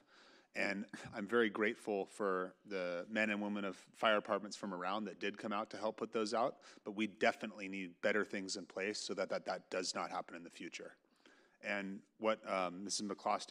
McCloskey was referencing up in the Malibu Park area is, well, it's awesome that the house is still there, and it's awesome that there was a couple people that were there that were able to put some water on it, but I'm not advocating in this for somebody that's not able and capable to stay behind in a fire. If you're not able and capable to do that, I would never recommend for anybody to risk their life because it's not worth it. You can rebuild your house. You can't rebuild your home, but you can rebuild your house. And we lost 3 people, and that's awful. But thank God what happened elsewhere in the state just prior to this didn't happen here. And that's what I wanted to add. Thank you, Skylar, and Karen, it's all yours. Thank you. First of all, I'd like to thank everybody for coming. I know it's a different hour than we usually meet, and a lot of you are missing work, missing other obligations. Thanks for making the time to be here. The other thing I'll say is thanks to everybody who's contacted me the last month or so.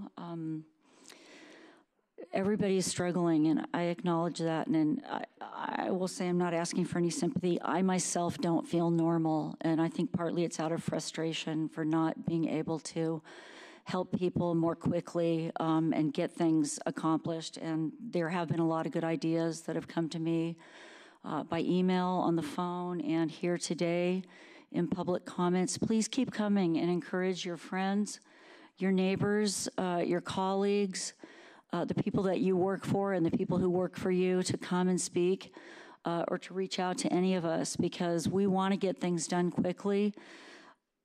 We've all been through other fires. Anybody who's been here any length of time, I have. This one's worse. You know, if you look at a map, it's bigger. If you look at the number of homes burned, it's bigger.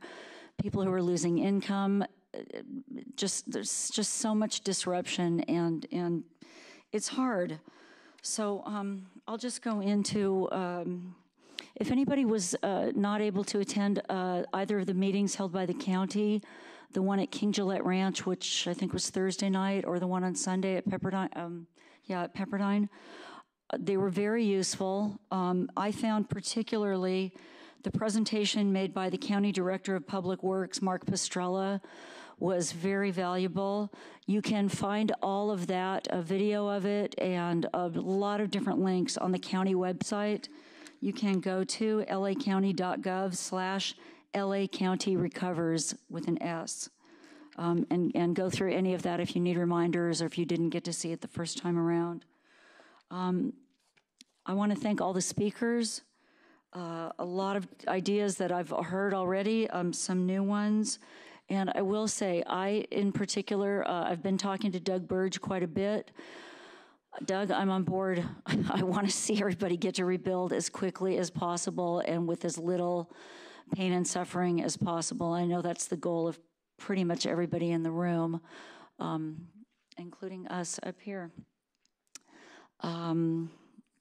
Bruce Silverstein, thank you for the communication I keep seeing from you, and thanks for speaking today. Yeah, one good idea after another, and I wouldn't disagree with any of it. The flag lots, the driveways, what I've been told is that the fire chief spoke too soon, and the 20-foot wide requirement is not, in fact, real. So I hope to find that confirmed as we move on today. Richard, are you here, Richard Seinfeld? Maybe he left. Yeah, we don't need a whole, another plague of mosquitoes with untended pools, so I'd like to see that addressed.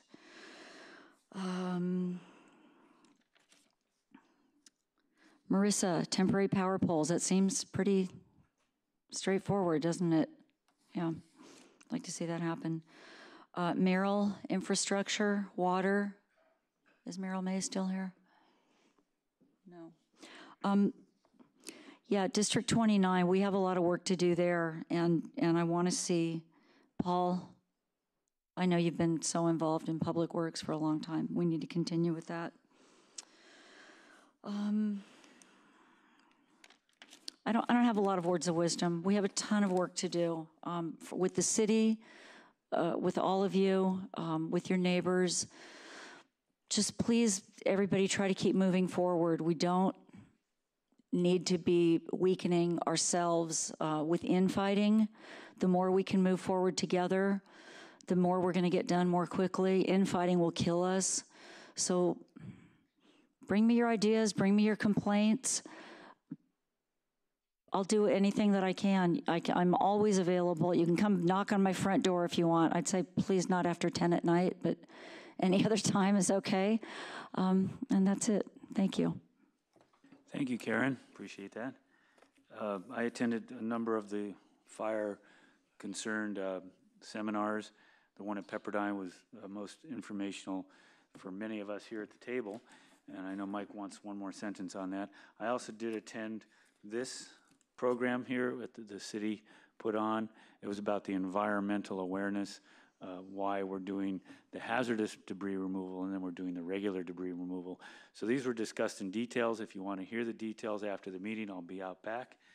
And one other thing that I did get to discuss with several of the safety officers in the administration was the idea of something I had thought of from a couple of years ago, that we have evacuation areas, so that we don't have the same issue that we had this time when somebody said evacuate Malibu, everybody got on PCH.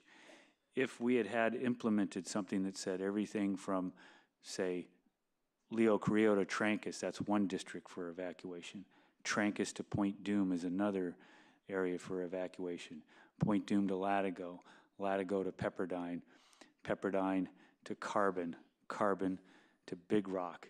If we had done the evacuation systematically in that fashion, we would not have had many vehicles. This was one of the determinations that was made in my discussion. So I'll bring that forward to the council so that we can move forward on that. And then that way, when the next time this thing happens, in the next 10 or 15 years, we evacuate accordingly, so we don't have 13,000 residents on PCH at one time. So moving on after that, we're on to the consent calendar. And has anybody pulled anything to speak on in the consent calendar, Riva? I'll make a motion to approve. I get a second. Second. All in favor? Aye.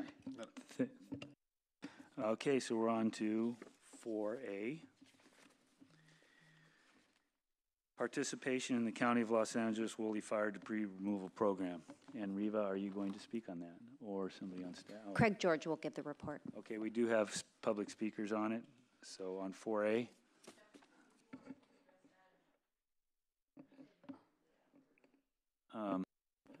Well, can we do it in a very brief minute? Because it's kind of we're now on to something else.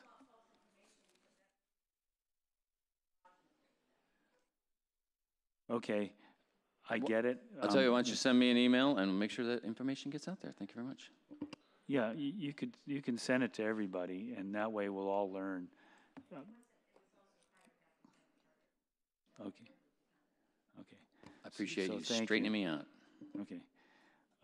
We're on to 4A, sorry. Got to move this forward.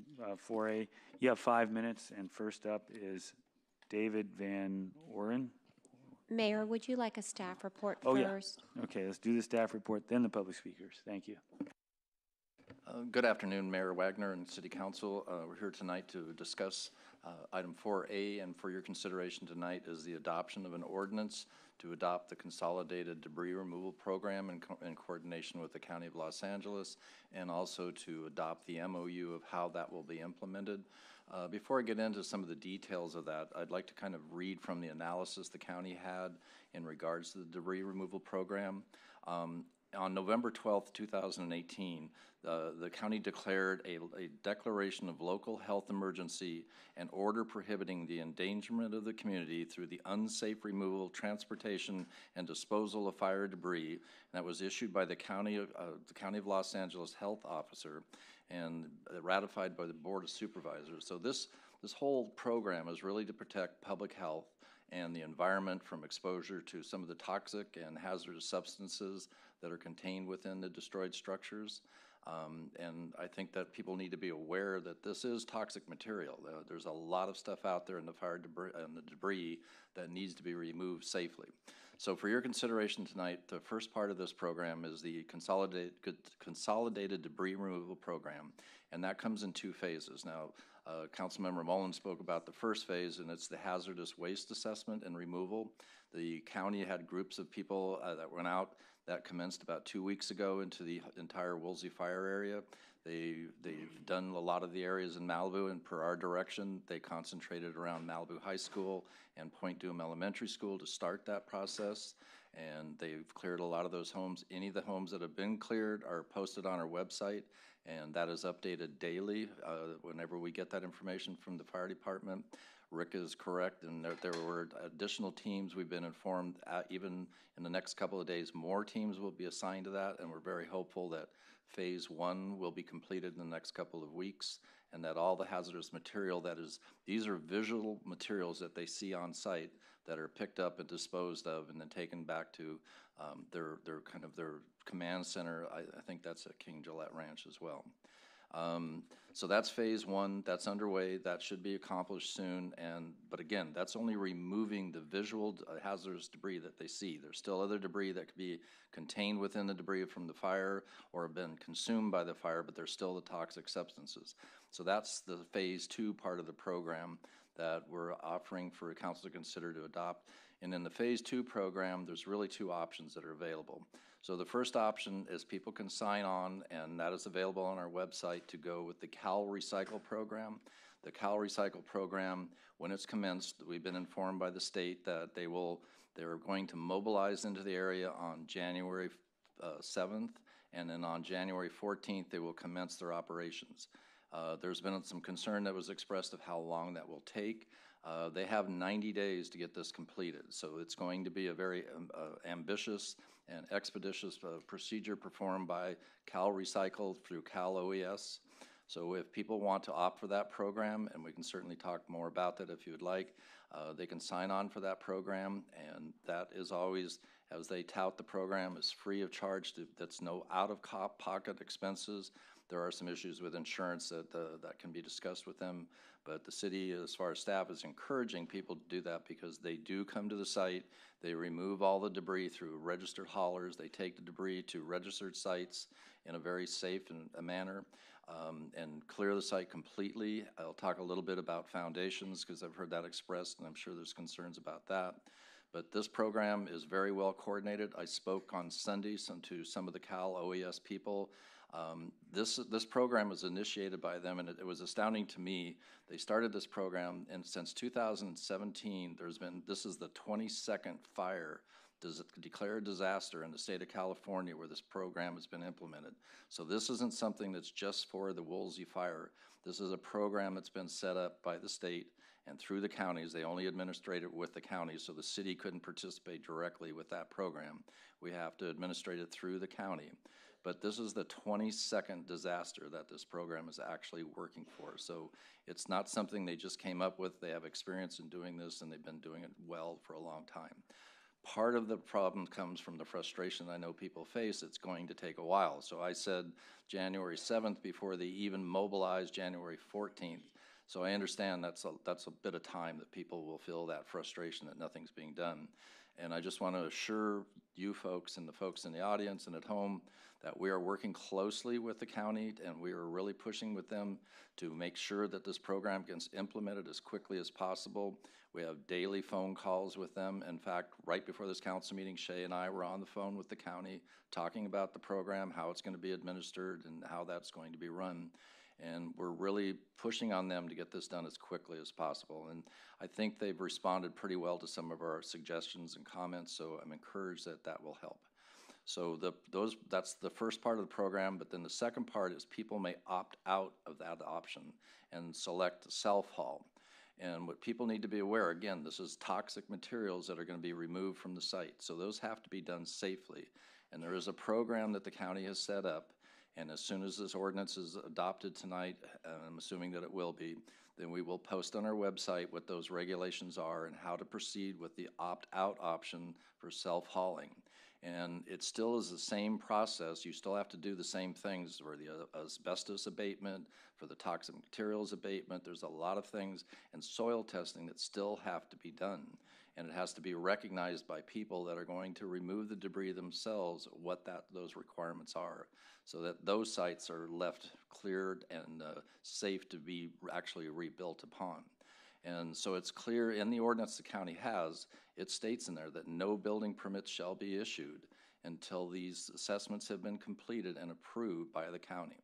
So it's important that people are out there, and I'm sure there are, removing debris, that they understand what this program is and what the requirements are, because they could be delaying their status as a fire rebuild to get their permits if they're not following the guidelines and rules as established by the county because of this emergency declaration. So as soon as this is available, we'll have that on the website. We'll be able to start having applications filled out and submitted into the city. We're going to work with the county to get those processed as well as quickly as possible. It is unfortunately working with the county and the state, so it does sometimes take some time. But then that leads to the second part of tonight's consideration is the MOU. So the MOU is designed of how this program will be implemented in coordination with the city. And one of the things that we've done is really work with the county and county council to make sure that we as a city are participatory in that program, and we want them here rather than folks having to go all the way to the county offices, whether that's in Calabasas or some other county office. We have demanded, and we've been given that in the MOU, to have staff here from the county that will either be at City Hall or at the disaster recovery, so folks, again, don't have to drive all the way over the hill to get permits or permissions or submittals into the county. We will do that here at the city. So those are the two main things for consideration tonight, the approval of the ordinance to join in the consolidated debris removal program and approval of the MOU so that we can work with the county and the state to have these programs implemented. And with me tonight is Shay Cunningham. She's my lead on this whole program in the disaster. She's here to answer questions as well. She's been, like I say, in contact on a daily basis with the county, with the folks. There is a meeting scheduled, a coordination meeting tomorrow in Calabasas at 10 o'clock that we will be attending and getting additional information. And as we have that information, it will be posted on our website. So with that, I'd like to leave it for questions from council and the public. Thank you, Craig. Okay. Right, just quick clarification here. So if they're gonna start on the option one, removing January 14th, they'll finish supposedly by April 14th, which is hard to believe. I mean, that's amazing if that's true. But if you opt out and do it yourself, you have to be done by March 15th. Or else you're declared a nuisance according to this. So I don't know if you have any way of gauging it, but people who opt out for the reasons such as retaining walls, and there's a few reasons people might opt out, or they want to try and save their foundation, because I understand in option one your foundation gets scraped away too. And that there's reasons maybe that's a good thing for most people. But is there the bandwidth for the other haulers to get it done before March 15th? Well, that's one of the things we're working with the county. So the deadline for submittal in the opt-in option with Cal Recycle was extended to January 28th. We're also going to work on the deadline, and then we also have the option that we can, as you could direct staff to bring back an ordinance that would set a different deadline, and we're looking in, and we've been talking with the city attorney in regards to a summary program where we would clear properties if somebody didn't comply, but we can set up a different date. But we're trying to get that date extended as well. That would be in coordination with the Cal Recycle program. And just a technical little question. So I learned today that 5 rebuild permits have been issued already. Did those properties have no debris then? They just had all the planning done and nothing was built? I'm just trying to understand if there's debris, how did they get the permits? Those are the planning permits that were issued, not the building permits. Oh, okay, thank you. Okay, public speakers. 5 minutes to David. You're up.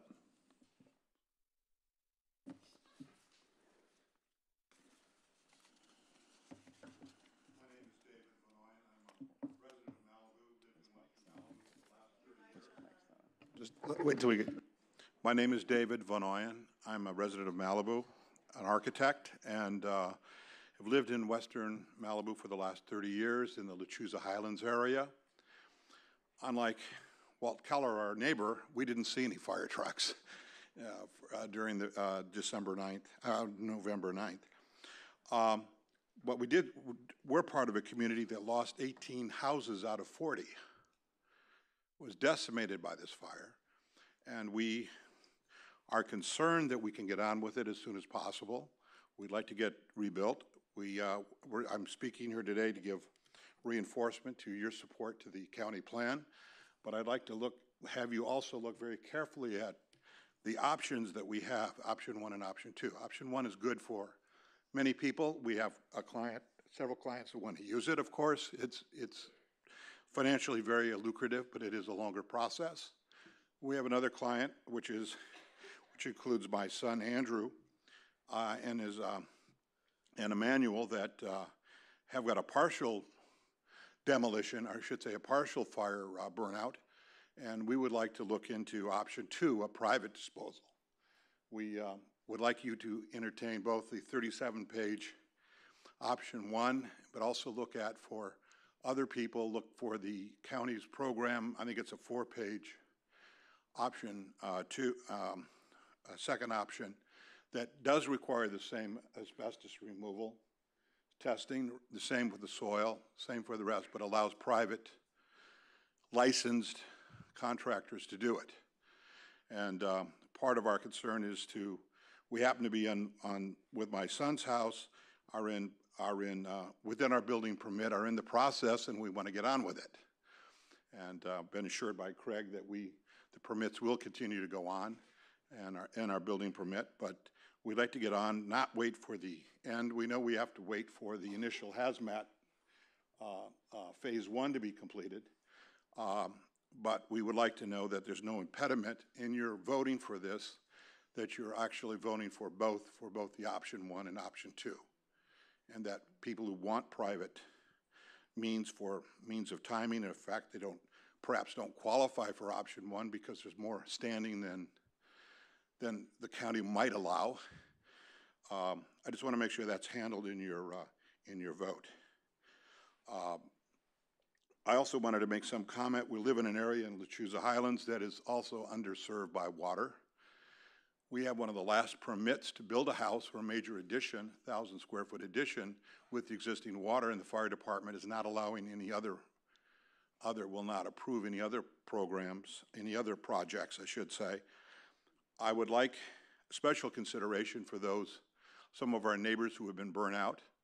They don't have the luxury that my son has to immediately rebuild. They have to go through the whole process, but they would like not to be denied by the fire department because it doesn't fit the current fire flow criteria, or else the city and the county can come up with some agreement that would allow Encinal area to go back into its higher priority, I should say, in the rebuilding of the storage tanks and pipes to allow the construction to occur. Again, there are 18 houses of the 40 houses are gone.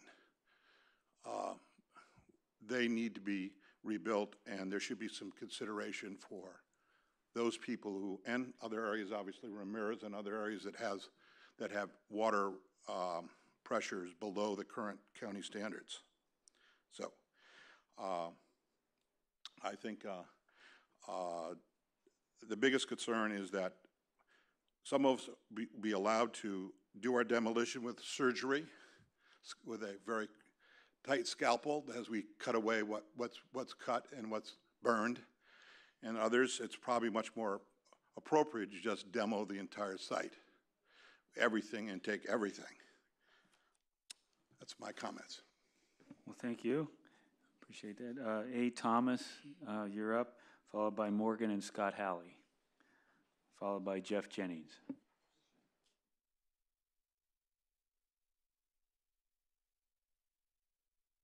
Good afternoon, councilmen, and welcome the 2 new council members to the interesting journey we're about to proceed with. Yes, I just wanted to set a context to my question. I was burnt down in the 93 fire. I'm an architect. I did 10 houses on the hill. I also worked on the overlay district that we developed for La Costa. I probably negotiated and helped and assisted maybe 12 to 14 other people that I was not involved with as an architect in adjusting and working with other architects and other people. In 2006, I did 3 houses up in Corral Canyon and worked exclusively with the county. Having said that, I think the question about foundation and what happens with Op 1 is very significant for a couple of reasons. So far, I've been approached by several people who have been burnt out. Some have code upgrade insurance that will assist them in whatever the county decides. Others will not. So it's sort of a double-edged sword. You get the benefit of debris removal without the benefit of cost relief if the foundation is claimed to be in a state that's not structurally competent. I would hope that the city would find a way that with proper professional advice, we could contradict what the county had to say, and that the city would use some judgment in allowing people to be able to use the foundation if it's competent, and that somebody responsible would take responsibility for that. And if someone opted to use option 1, and the county decided that the foundation was totally remiss, that there could be a basis in which we could have a discussion about that so people could not be double jeopardized. Thank you. Thank you. And Scott and Morgan, and I know Greg Harris is back there, so you got 5 minutes. Thank you. I'm reading this on behalf of Scott Halley, a home and business owner in Malibu.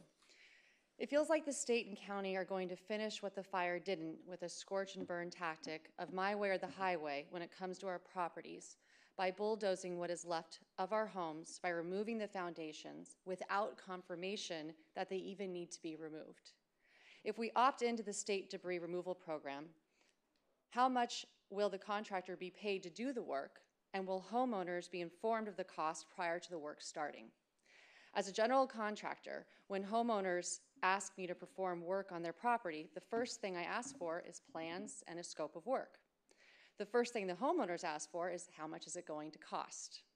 It is only reasonable and fair to know the price up front rather than after the work is completed, especially if the cost may be deducted from our already limited insurance payments. I know it states that there will be no charge to the homeowner if they don't have insurance, but obviously somebody has to pay the contractor to do this work. How is it possible that the staff report says there will be no fiscal impact? Can we please get clarification on this? I've already looked at 10 projects, and the cost to replace these foundations would be in the hundreds of thousands of dollars. In my experience with the last fire, the typical process begins with a structural engineer and a contractor doing 3 core tests in different locations on the foundations, per the structural engineer's request, to determine if the foundation was compromised by the fire. Of the ones I core tested, all the foundations were repairable and able to be reused. Another concern is if the foundation is torn out, there's a good chance that the contractor will have to remove and recompact the lot, in addition to putting in a new foundation, which could cost thousands of more dollars. There are houses on Blue Water and Wandamere that are old single-story homes on flat lots that likely need a new foundation, and as such would be good candidates to opt into the county debris removal program. But then again, there are hillside projects with caisson grade beams where it would not be cost-effective to tear them out and start over again. If a homeowner opts in, is there any assurance that their foundation will not be removed? Who makes this decision? The contractor? A house I completed 4 years ago on Wildlife has a brand new foundation, so tearing it up before having it cleared by a structural engineer would be quite costly to the homeowner. Their foundation cost approximately $50,000 for a 2,400 square foot home. Another home I built in the 33,000 block of Pacific Coast Highway that is 8,000 square foot had a foundation that cost approximately $350,000. The fire department and the hazardous waste people have gone through and done their inspections.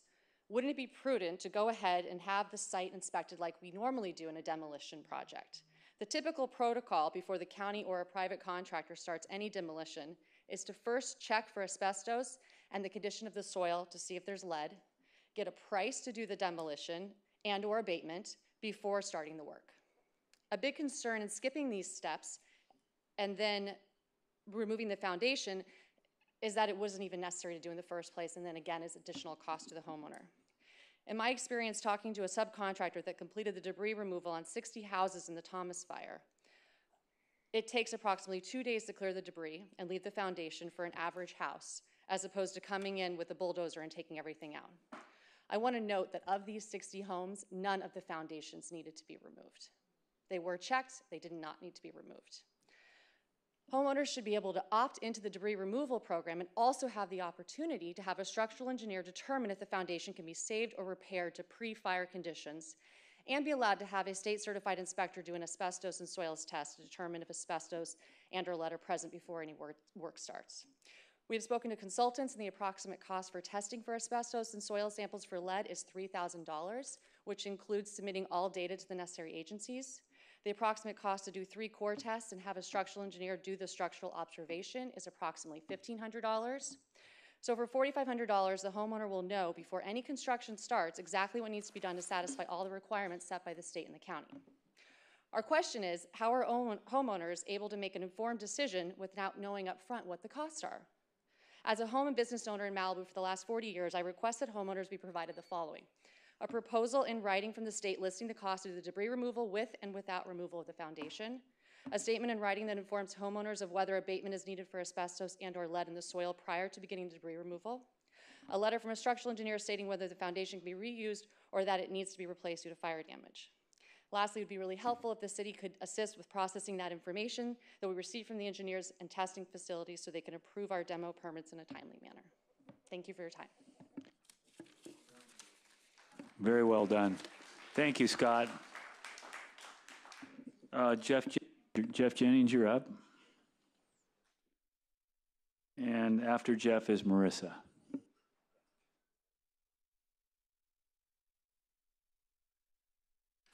Good afternoon. In the time I've been off the council, I typically don't come down here to harangue you, so this is an exception. I have a couple of issues that I want to talk about. First of all, I really wish that you and others would stop referring to the debris removal program as free or no cost. It's free or no cost if the debris removal is going to cost more than your insurance is going to pay. In my own case, the insurance company just gave me a check. Here, this is for debris removal. So I'd have to pay that over to the state if I joined that part of the program, or I'd have to pay it over to somebody if I get out of the program. My main concern, however, has to do with transferring responsibility for the opt-out side of the program from the city to the county. And I understand that for simplicity's sake that it's probably the preference that staff would have. It consolidates everything, but it also removes accountability. I would much rather, here's the application, right? This is page 1 of 37. It's a long program if you want to opt out. I don't know how it's going to be administered. I don't know whether the county is going to be reasonable in its administration or not. If I have to harangue somebody, I'd rather come down and yell at you guys or Craig or Rob LeBeau than to try to take on Mark Pastrella someplace down in the county government. So my preference would be that that part of the program remain at least under the supervision of the city. That doesn't just mean having county people here in the city. It's that the city has the ultimate responsibility and the decision for how the program gets administered. Finally, as to the MOU itself, when I read it, it doesn't refer to the opt-out side of the program. It only refers to those people who are opting in. There's no reference in the MOU as it's currently drafted to how the opt-out side is going to be handled at all. So I don't know whether that's intentional or a mistake or whatever it was. And finally, let me close by making one remark. The date change for the application to opt in was December 31st, has been December 31st for several weeks now. The extension, when I first heard about it in reading this staff report, and I pretty well hang out on the city's website, and as far as I know, I've never seen that extension mentioned. So that's important information that needs to get out somehow. Second, when we had the whole backlog after the LCP was adopted, we had staff come down and report to us at every meeting, how many applications have you received? How many applications have been processed? What's the delay between application and processing time? It would be very useful to you and the public at large if you would just put that on your agenda as a regular item. Bring down and let's hear how the process is going. I think my time is up. Thank you. Thank you, Jeff. Other speakers have mentioned that as well, and I think we're going to look into that in depth. Thank you. Marissa. Yes, I totally agree with Morgan and with Jeff Jennings for all those reasons. So just put a check that I totally agree. You might get an extra minute if Lynn is still here. Oh, okay. Lynn, you got it. Okay, thank you. I just wanted to let Craig know and the council know that some of the properties that did for damage were not on the list for the hazmat. And I gave one of my projects to the hazmat address to them today. So maybe the staff can check on some of those. Mine was out by Matador Beach, so I can give you the address if you want. Also, there were some issues and questions about the phase 2, and I agree with Jeff on the MOU not stating the opt-in phase 2, opt-in option number 2.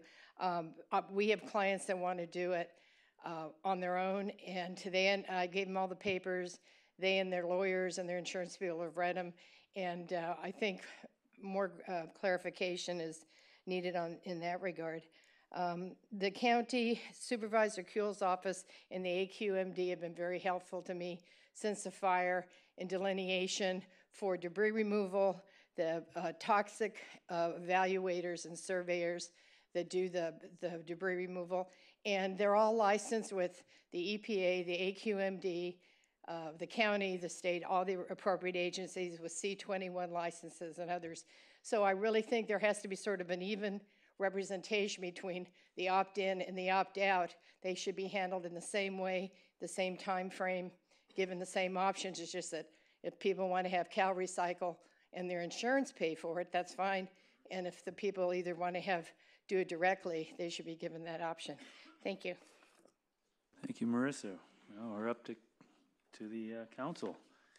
And do we have anybody who wants to start with this one? Yeah, I'll make a comment or two. Okay. And, have not had debris removed from my home. I'll just make some comments from things that I've heard, because it sounds like some of the people weren't at the county meeting, either at King Gillette or Pepperdine. And Pepperdine, the actual guy who designed the program originally was there to answer questions. Back up a little bit, when President Trump came here and I went to meet him, I was speaking with the Ventura County OES supervisor, as well as one of the supervisors from Ventura County, where they went through this process. And before I even, debris removal was on my brain, they were sitting around waiting and talking about stuff, and they were extolling the virtues of the consolidated debris removal program. Now, that's not based on my experience. That's just these guys talking, and they're talking from the big picture of all the homes that they had to deal with. And their comments were that people who didn't do it wished they had done it, for what it's worth, okay? From the people who did, you probably got to talk to the actual people who did it or didn't do it. At the meeting, some of these questions were brought up, and because I was like, how come more people aren't opting into this consolidated debris program? Because it seems like it's easier, it's, everything's going to be compliant. Yeah, it may take a little longer, but if the costs go over, they cover your insurance, etc. And I was told by somebody that because they didn't want to have their slabs removed, and I thought, oh, that makes sense. That makes great sense. Why would you want to have your slab removed? You can build your new house on it. So that question came up with the guy who designed the program, and the point he made it was, and I heard your comments about testing the slab and everything. This is just for those who didn't have the opportunity to go to that meeting. But his comment was that, if your house is on fire, it generates a lot of heat and structurally changes the composition of concrete. Now, whether he's blowing smoke or not, I don't know. I'm not an engineer, but those were his comments. So for me, as a guy who's going, yeah, why would I want my slab removed? And I was like, okay, well, that kind of makes sense as to why I would make my slab removed. So I think the opt-in, opt-out think is, this is the machine going and doing a big giant program in a simple fashion that they apply a general swipe to. The benefits are that if it's goes, and the insurance thing came up, because some people are like, yeah, they're just stealing all my insurance company or whatever, money. This is the way they answer that. If your insurance covers $100 for debris removal and the debris removal costs are $75, they're only going to charge your insurance $75. If it's $150, they're only going to charge your $100. That's what he said. That's what he said. Okay? I'm just relaying what he said for the benefit of those who were not there. Okay? And okay. Well, let's let Rick finish up real quick, and then telling you what I know about it, okay? I've not done it. I'm not an expert. These are things that I'm relaying because it sounds like people weren't at the meetings where this stuff was explained by the people who do it. So, and the first person who got up, the gentleman back there, I don't think there's any intention of there being no ability to opt out of the program, because that sounds like what you were saying, that, people should have the ability to do it not by the big plan, and that, I believe, is part of the program, if I understand it. Thank you, Rick. Any other council members? Ready to go into this? Sure, just briefly, what I heard at the meetings is exactly that. This program is, as I understood it, and I don't know if it can become flexible, it's not flexible. Option one, they just scrape it and they move on, and that's what they do. Their justification, I guess, is number one, that's just how they work and that's what's up, but also that their experience is that more slabs there's more expense involved than that, at least that's how they justified it, than people realize and trying to find out if your slab is okay, and older slabs probably aren't, and if you have to upgrade your plumbing and your electric and it's in the slab, what are you going to do there, and blah, blah, blah, on and on. But it didn't sound, when I heard it, and I'd love someone to tell me I'm wrong, that it was very flexible. And that option two is specifically designed for people with newer slabs, retaining walls, walls still remaining, grade beams, all of that. So, caissons, yes. And caissons, I guess, can't burn. Jefferson, you were telling me this, below about 1.5 feet? Yeah, I had two engineers speak to me after the meeting up at Pepperdine. Both engineers handed me business cards saying that the farthest depth that they'd ever seen any kind of heat penetration affecting caissons of 24 inches or greater tied with number 4 rebar was between 12 and 18 inches. And that there are processes, and I'm sure Scott Halley can discuss this in detail better than us here, where they can cut it, cap it, add, and then re-ring it. So that the caisson that's 34 feet down, sitting on top of bedrock, is not something that's going to be affected by the heat. But I don't want to get into too much detail. Maybe when you meet me at Meet the Mayor on Thursday, I can go into those details. And the other thing I'll mention is they also said the average price of scraping the lot is 70 grand, 75 grand, somewhere around there. So your insurance does make a difference, what kind of insurance you have and how it works. So that would definitely be something people need to look into. Some insurances just automatically cover it. Others have limits. It's of course it's insurance. That's what that is there. So that just kind of my take on a couple of things I heard there. Karen or Skylar? Okay.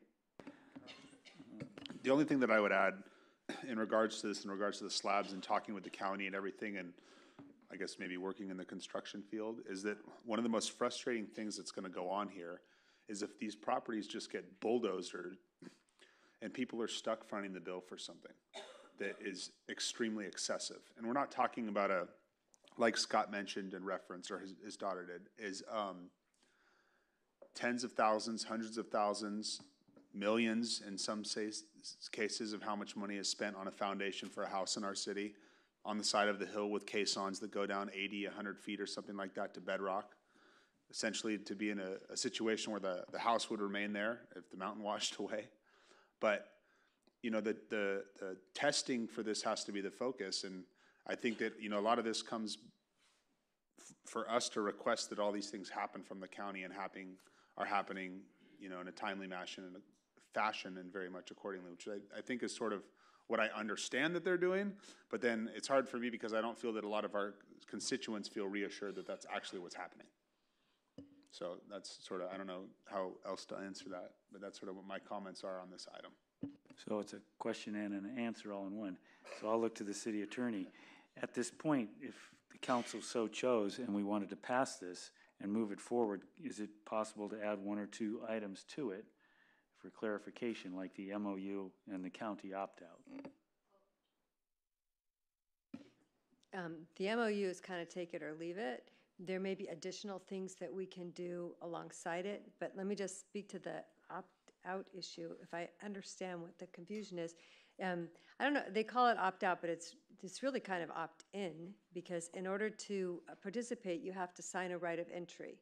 And they can't do it unless they get, and so there's a whole process for collecting the rights of entry. So the MOU doesn't speak to opting out, because what one does to clear one's property that's not involved in this is separately regulated the MOU is for if you want to sign the right of entry, give the permission, then this is how it goes. But I'd kick to Craig in case I've mucked that answer up. Craig, can you give us a help on this determination? Yeah, I've been kind of antsy here. There's a couple things I'd like to respond to. I did also talk with the Cal OES folks that have been run this program, and I think even with what Scott Haley and his daughter said, that there's a lot of houses that are older homes, and in doing the assessment, there's a vast majority of these homes that burned that are probably pre-1980. And those foundations are older foundations. It's concrete that doesn't even come close to what today's standard concrete mixes are. So, we talked briefly about having a mix station at Heathercliff. What they make today as opposed to what they made 30, 40 years ago is completely different. The strength of the concrete, the constitution of the concrete. And so those houses that have older foundations, they aren't going to meet code regardless. So when we talk about Wandermere, we talk about some Cuthbert or some of those homes that are older, that's the best option to go. Now, the reason there is an opt-in and an opt-out option, if you have newer foundations that has caissons, you can opt out, and then you can do all the other things on your choice and save your foundations as much as possible, have the engineer look at those, and there are programs, there are testing standards where that can be done. So this gives these people the opportunity to do that, and that's, I think, why there is these two different options to look at. Now, we are working with them as well as in the opt-in program. If somebody can justify that their foundation is still meets the standard, would they consider that? So we're working with them. We don't have a definite answer yet, but we are working with them. They are listening, but their standard, as much as you've said tonight, is just to take everything out and scrape the lot and remove all the hazardous material, including the soil. That's what the program is set up to do. For example, in the Thomas Fire in the Ventura City, and we've been talking a lot with them, there was about a 90% opt-in option for all those houses to use the Cal Recycle program. Up north, the same thing in Santa Rosa, and we've talked with a lot of them. In the city part of Santa Rosa, not the county part, basically they came in and removed even some of the newer homes, everything, because their experience was when the foundation suffered that much heat on a collapsed building, the building just doesn't burn for 10 minutes. A lot of these buildings that collapse burn for 48 to 54 hours of just smoldering. It's like a barbecue sitting there cooking the foundation. And I kind of questioned it myself in the beginning, so I did a lot of research and I talked to some engineers, and I was quite shocked in a sense to find out what really occurs to that concrete over a period of time. And the exposure to heat, the rebar, the water that's in the concrete, it's amazing what really happens, and it's useless. So I would hate to see somebody try and find an engineer to justify their foundation and say in 5 years we have a sizable earthquake and house falls down because it didn't meet seismic standards because we authorized a foundation that shouldn't have been authorized. But there is the process. If they pass the standard and they do these testing programs with the engineer and it can be certified that the foundation is still reusable, we'll certainly entertain that. Mayor, can I just jump in? I neglected to let everyone know that we do have a representative from the California Department of Insurance here, Mr. Edwards, and so he might be able to answer some of the insurance-related questions if the council has anything. So I apologize for not mentioning that earlier. Thank you, Riva. Are there any questions from the council? I want to make a motion to approve item 4A, which is the participation in adopt ordinance number 442-U, adopting the local debris removal program administered by the County of Los Angeles for removal of Woolsey fire debris from private parcels in the city. You have to keep going if you're going to start it. Authorizing the county's Director of Public Works to administer the state's consolidated fire debris removal program in the city, approving the MOU with the county to facilitate the same, declaring the urgency thereof, and finding the action exempt from the CEQA, California Environmental Quality Act, and authorize the city managers to execute an MOU between the County of Los Angeles and the City of Malibu regarding the consolidated debris removal program within the city response to the Woolsey fire. Is there a second, or do you want to have discussion any further? I'll second. Have a second. We'll go to vote. All in favor? Aye. Aye. Aye. And passes. Moving on. Next up is 6A. And here we are at 6A, and we'll have a staff report first. Sure, I have a very brief staff report. We've been looking at our fee schedule to see what we could do to provide some relief immediately to those affected by the fire and looking to put trailers on their property. And so the fees suggested here, we feel the city can absorb adequately to help people get back on their property in temporary trailers. And as we move forward with the mid-year budget, we'll be looking at other fees that might be able to provide some relief as well. So I'm happy to go into detail if the council has any questions on that. Any questions from council members?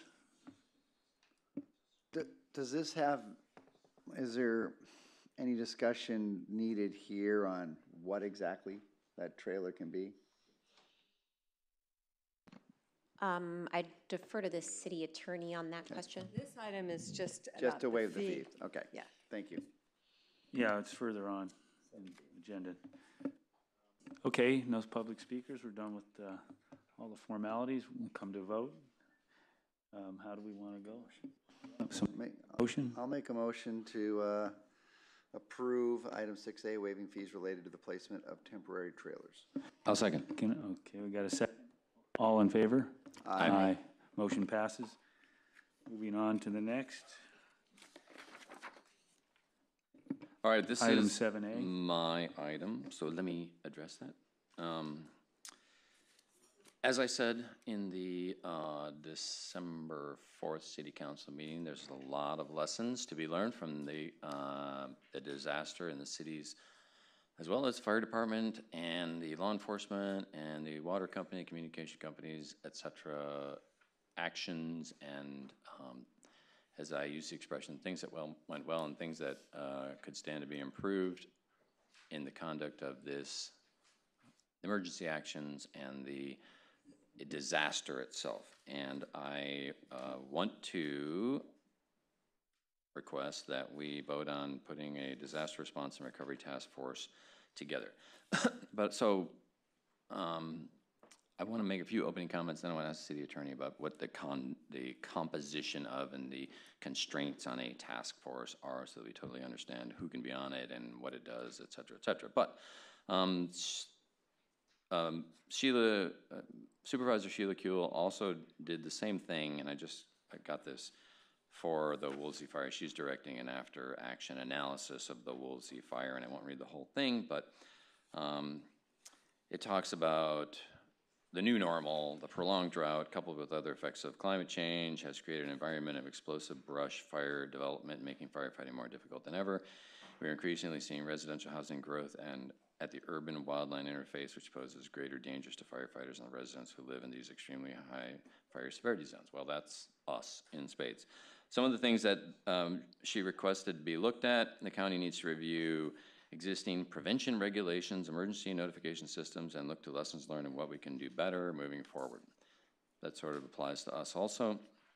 And in their task force, which I think is much bigger, it'd be comprised of all county departments and other agencies involved in the Woolsey fire and its aftermath, including but not limited to county representatives from emergency response agencies such as the Sheriff's Department, the Fire Department, Animal Care and Control, Public Health, Public Works, as well as the Police Department, Highway Patrol, Ventura County Fire, Ventura County Sheriff's Department, Cal OES, Cal Fire, National Parks, as well as representatives from the unincorporated and all the hills, including the towns, including Malibu. And the working group should provide a progress report in 90 days, and every 90 days thereafter until such time as a final report is presented to the Board of Supervisors. And the things that she requested they look at be the cause and origin of the Woolsey fire, the deployment of firefighting resources as the fire progressed, the distribution and adequacy of firefighting resources, including the availability of mutual aid resources, evacuation notification and procedures, including the implementation of public alert procedures and the use of mass notification systems, strategic communication during the fire and its aftermath between first responders, law enforcement, municipal governments, and the communities impacted by the fire, and community repopulation notification and procedures, including any conflicts and information between and among fire and law enforcement agencies. I think that's sort of the general framework that I would like to see us look at, and here are the things. It doesn't all, what they're going to do is not we don't have that many agencies, of course, although some of those could be involved in this. And I don't think we're going to go into the cause and origin of the fire. That's going to be covered by professional investigators. But a lot of the things that they are going to look in are a lot of the things that we should look into. For example, execution of the notification system, conduct of the evacuation itself, fire availability and amount of fire department resources, and in particular, the post-fire, 72 hours, the 72 hours, as well as the fire itself, but also the 72 hours after the fire, because there's tragic stories of people's homes burning down in the days after the main fire went through. The evacuation conduct itself, the roadblocks and the repopulation program and efforts, the water pressure loss in certain areas, the communication infrastructure, and by that I mean the commercial communication infrastructure, all the cell phones going down. Everyone has the ability to communicate. We get used to it, and all of a sudden, you know, and at the time when it matters, it all goes out. And we should look at a backups, either a backup system or a robust system that can withstand these types of emergencies.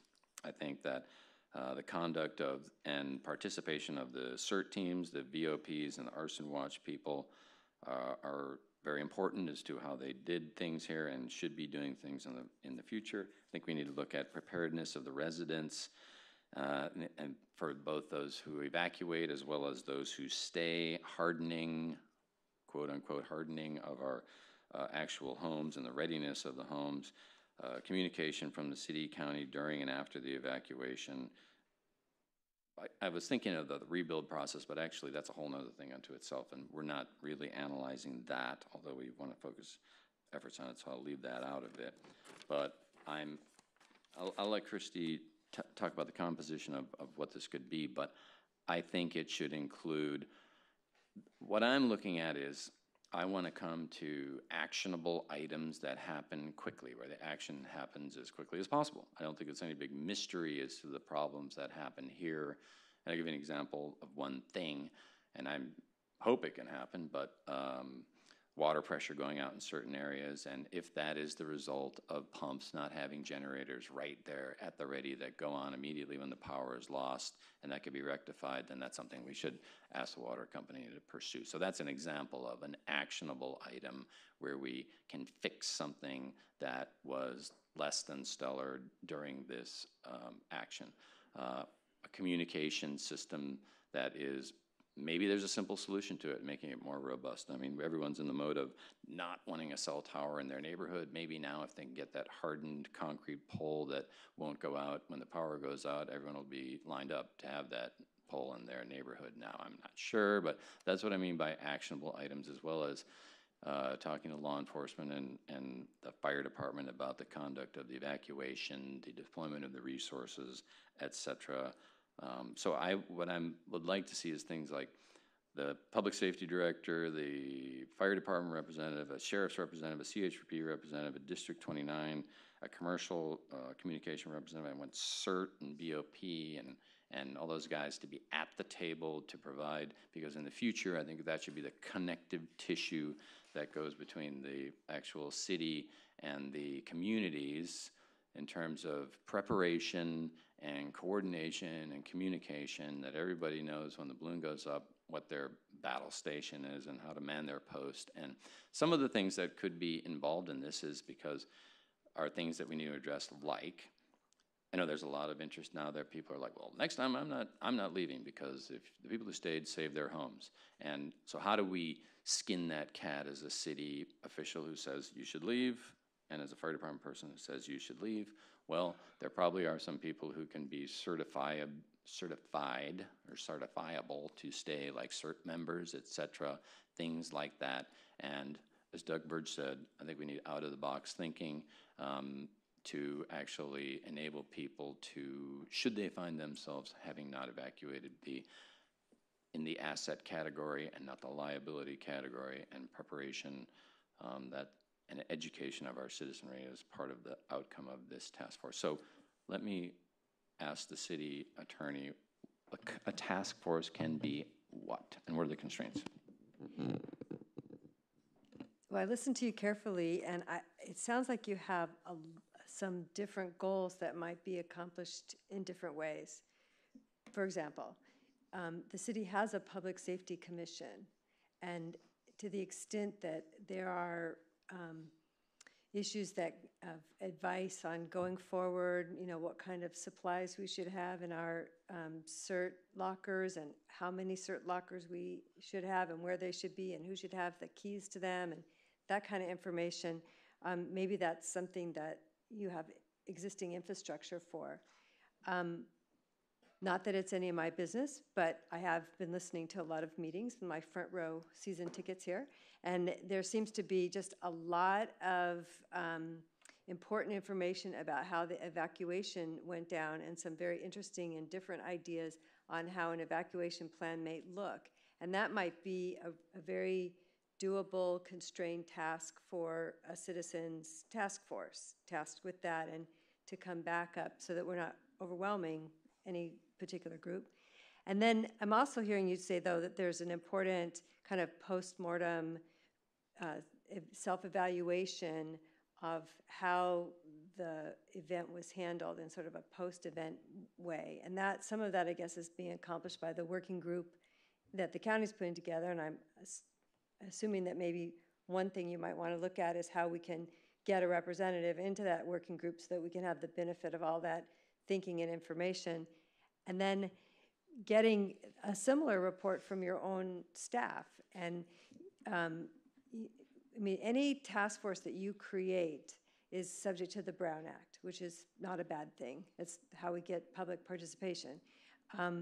But if you're looking for, information, if you're gathering information, fact-finding, that is probably better done by staff to create reports that are then reviewed by Brown Act bodies. So if you have, a list of questions that you want the staff to answer, like, how are the evacuation orders issued and how are they reviewed and how is repopulation considered and who are you accountable to and what were the notifications you used and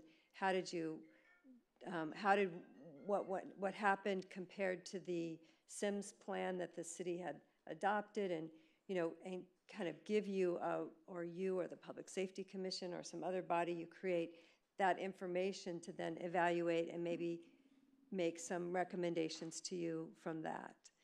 So. Well, let me comment on that because that's actually, I'm not interested in creating more government bureaucracy and necessarily more meetings and more drag on the way we do it. So that's an interesting proposition, which is to use the Public Safety Commission as perhaps the tool for that, and then sort of subcontract out, for want of a better word, the specific items like, the conduct of that evacuation is really going to be done by law enforcement, but in conjunction with suggestions from all the stakeholders, of which the city is one of them. So that's, well, I'll just open up for discussion for everybody else. What does everybody else think? Well, thank you, Rick, for the presentation on 7A, but we have a number of speakers. So we have about a dozen speakers. Okay. And first up is Scott Dietrich, followed by John Mazza, followed by Sam Hall Kaplan, followed by Lloyd Ahern. Thank you, Mr. Mayor and Council. John told me that in the hall that he had to head out to a dinner. But the one thing that my main concern is moving forward. There's going to be another fire. It could be next week. Eastern Malibu hasn't burned since 1993 on the Topanga side.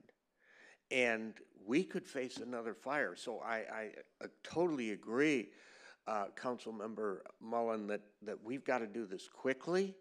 And I do not think that going through the Brown Act, that kind of a commission is going to work.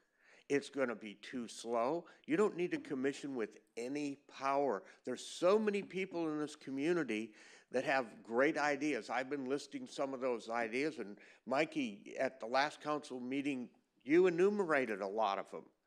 And we need to use that energy and that intelligence just to bring recommendations back to you guys, and then you decide.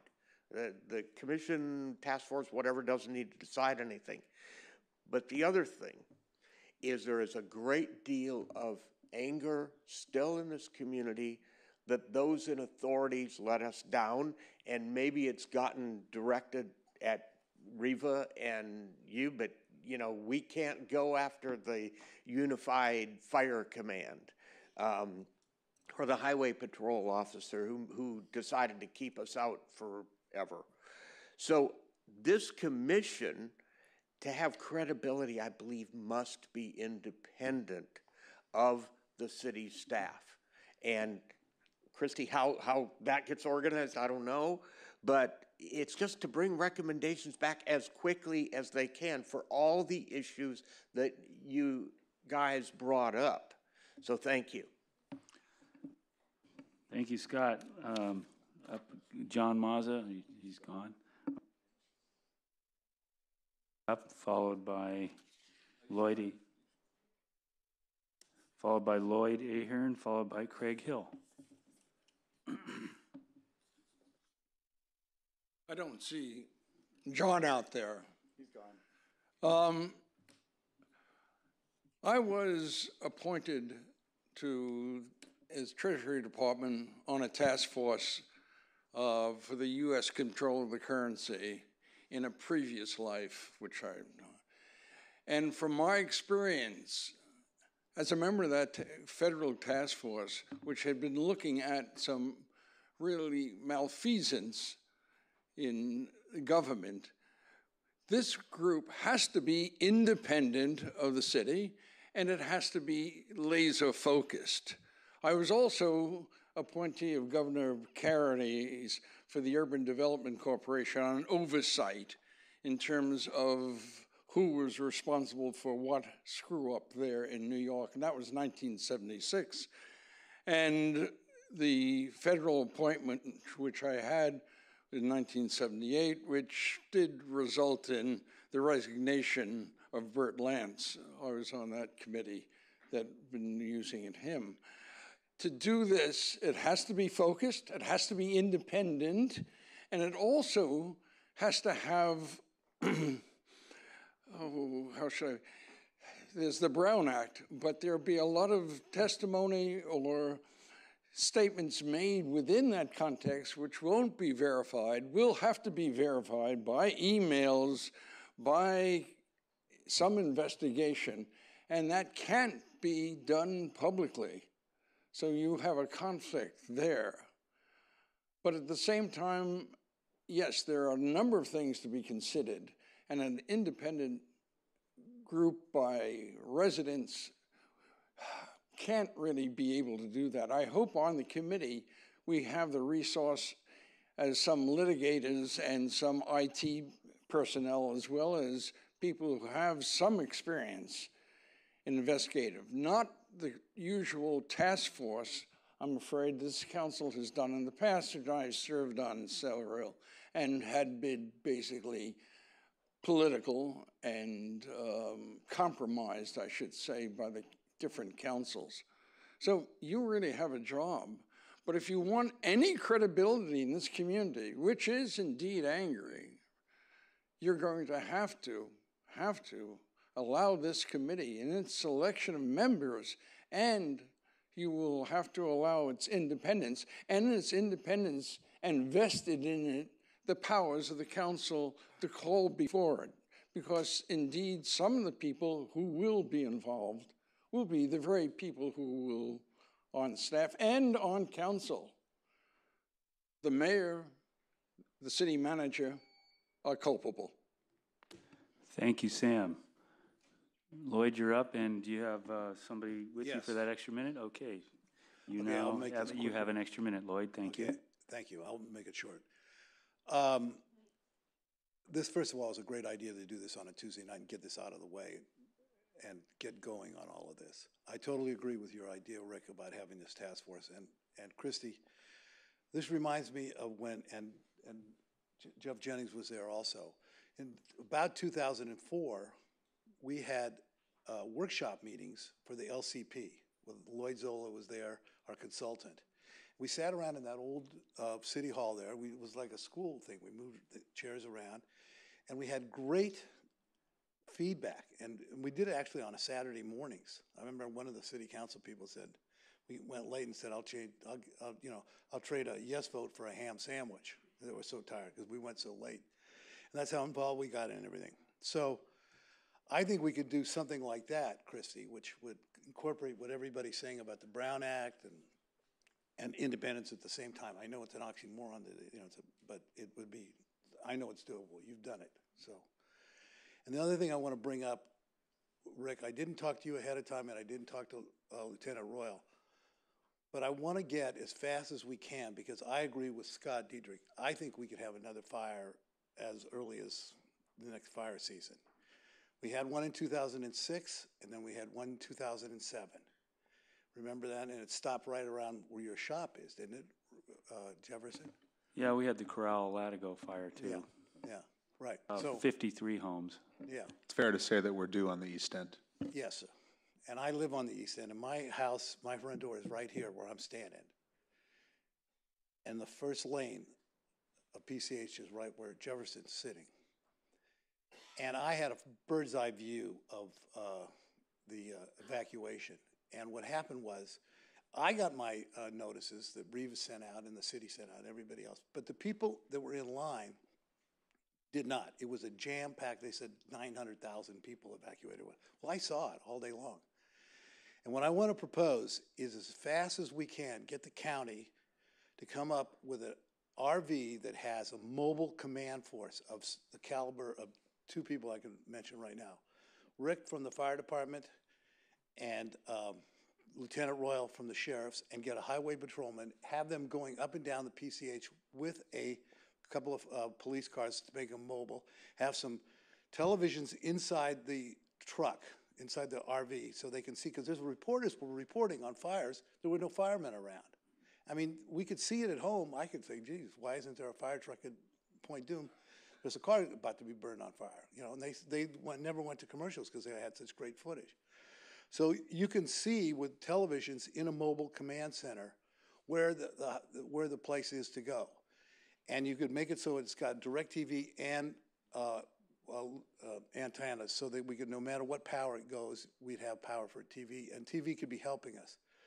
And I want to get on that right away, and I'd love to take you, Rick, and Lieutenant Royal out to lunch and just, talk about it for an hour, and then see if you want to run with it. Thanks. Thank you, Lloyd. Craig Hill. And Craig is followed by Susie Duff, who's followed by Marissa.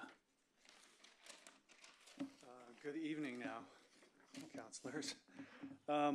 It sounds like you have, just taking a step back for a minute, you have a kind of a conceptual tension or a balancing act between needing to get a lot of things done really quickly and relax regulations and get people back in their houses and not be too worried about maintaining the latest standard on flow rate and driveway width and all that kind of stuff, and you want to be accommodating. And on the other hand, you're learning lessons and you want to be proactive about upgrading codes and making maybe some things more strict in the long run. And so there's a tension here between how do you address sort of both sides of this issue. And so I see room for a task force here that's more, a little bit more long-term. It's not the immediate stuff, but it's about the building design and fire-safe building, and maybe even incorporating into that the climate change adaptation kind of stuff that's developing out there in terms of how do you build a building that's responsive to the environment, whether it's sort of trivial, but like a light colored roof is both fire safe, you have the right material, and you have it so it's more efficient in terms of cooling and energy and all that kind of stuff. So there may be some interaction on those kinds of issues. So you have a lot of expertise evolving in other communities in California that have just had fires and have had planning staffs have to go through this, whether it was San Diego County in 2003, 2007, they had lots of fires down there, lots of planning that have learned lessons and upgraded codes. Similarly, a year ahead of us on the curve now are the Thomas Fire, the car fire in Santa Rosa, and I've heard specifically that Santa Rosa is doing some good things in terms of improving codes for the long term. So you put together this task force that can gather that kind of expertise from the other places. Maybe you even fly in a few planners from those places for seminar weekends. And then you have also on the force, you know, a couple council members, a couple staff, maybe an appropriate UCLA contract professor, somebody who can help write the report and marshal that, and some architects. Maybe you take the work from Doug Burge and Lester Tobias and their group and fold that into this in terms of what are the ideals that the customer base wants in terms of building standards. And in Australia, there's a lot of bushfire stuff that can be learned there, just in terms of they shelter in place in a lot of areas because the water tanks are a feature of life there, and so you have your fire safety built right in, and that's something to look at. And I have some family connections there now that we could probe. So to sum up, someone supposedly asked Wayne Gretzky what made him such a great hockey player, and he said, "I don't skate to where the puck is, I skate to where the puck will be." Your job now is to do both. Thanks. Thank you for that analogy, Craig. Susie, you're up. Susie's followed by Marissa. After Marissa is Robert Gold. Thank you, you guys, for this opportunity, and thank you for being here, all of the staff and you all. And I'm here on behalf of those who refuse to come, who think that this and all of the endeavors are the equivalent of nothing, the street word for nothing. I'm heartened because someone who has said to me that the comments that they would like to make about what happened and how they feel about what could be done aren't fit to be said in public, actually is here. So, you know, there is progress. That, Rick, your idea of a task force, it's beyond overdue. My concern is that unless it's an independent entity, it's the fox looking over the chicken coop. Everyone's speaking about the anger that so many people, it's rage, you guys, it's rage. Within 10 seconds of leaving my driveway, I go by, depending upon how one counts, 6 homes that are gone. And so as the shock wears off and the whatever settles in, it's turning into rage. So does something need to be done? Absolutely. I'm also speaking, Catherine Bricklin said to me, who was the first person to speak this afternoon as she left, Susie asked them to bring in the artists. The rage is so bad. I was too scared to say this to them. They need to bring in artists in whatever is done. So it's not just about people who are builders and who are engineers and who are concrete experts. So I would ask that whatever is created to look into this, that again, if we don't understand what happened, we will repeat this. I am in Corral Canyon, as I've said to you in the past. I've evacuated more times than I can remember. I'm entering my 4th decade here.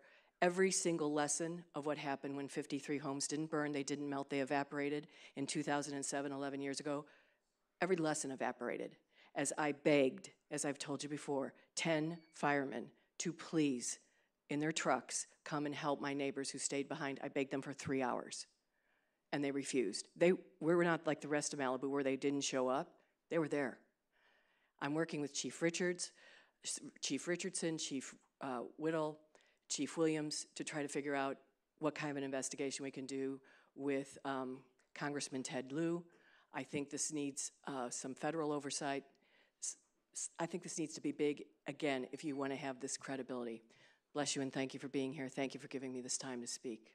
Thank you, Susie. Marissa, you're up, and Marissa is followed by Robert over there. You had too many important things on the agenda. I'm sorry I'm back. Whatever we would choose to call this, how I look at it is everyone's looking at the same event and trying to figure out what it is, but they're all looking at a ball, and they're just looking at it from a different angle. I think it's really important to have. We have so many professionals in this town that I shared a position on the Architects and Engineers Technical Advisory Board from 91 to 2013. I've worked with all the professionals here, and we have such a plethora of people who not only live here, but experience not only the pre and post fire building realities through many events. I think it'd be really helpful and really important for them to do that. I was part of the first CERT team here that Hap Homewood put together, and I've also been a national responder for 44 years. And when I worked in the Carolinas, Florida, Texas, and Oklahoma, what we brought in some of those areas after, you know, we have our shark window sticker. Well, nobody ever knows what that is. They don't have a clue. But what we did in these other, we found technology, which we didn't have then, and it's like a little card swipe, and each property owner would come to the city once a year, show their residency, get a card with a chip in it. Then when you're allowed to repopulate, you bring your card, they swipe it, and it shows your address, and if you're allowed to enter, then there's not the argument of all these people who are not from here not even knowing where the streets are. And it identifies the people, and I think there are things that I've used professionally or experienced that I would like to share in an environment. If you have a task force or some other committee, I'd like to bring whatever experience and information I have forward. Thank you. Thank you, Marissa. Robert, you're up, and after Robert is Jeff Harris, Dr. Jeff Harris. After Dr. Harris is Ryan, followed by Cameron. Good evening, Mayor. It's good to see the new council members. I really can't speak to the devastation that so many people are feeling right now, and I hope I never have to. But I do want to say I've seen the council, I've seen the city manager, and I've seen staff's dedication to working through this disaster, and they need to be commended. I've stood at this podium many times, and I've always been here asking for something from the council or from the planning commission, from the city attorney, staff.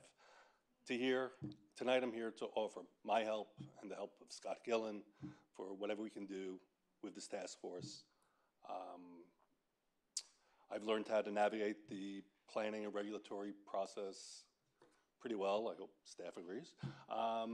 And I think some of that knowledge could be useful.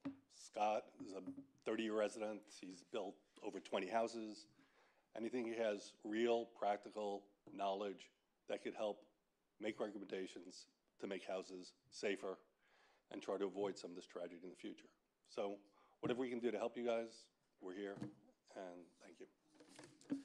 Thank you, Robert. Appreciate that thought. Jeff Harris. Jeff is followed by Ryan Embry.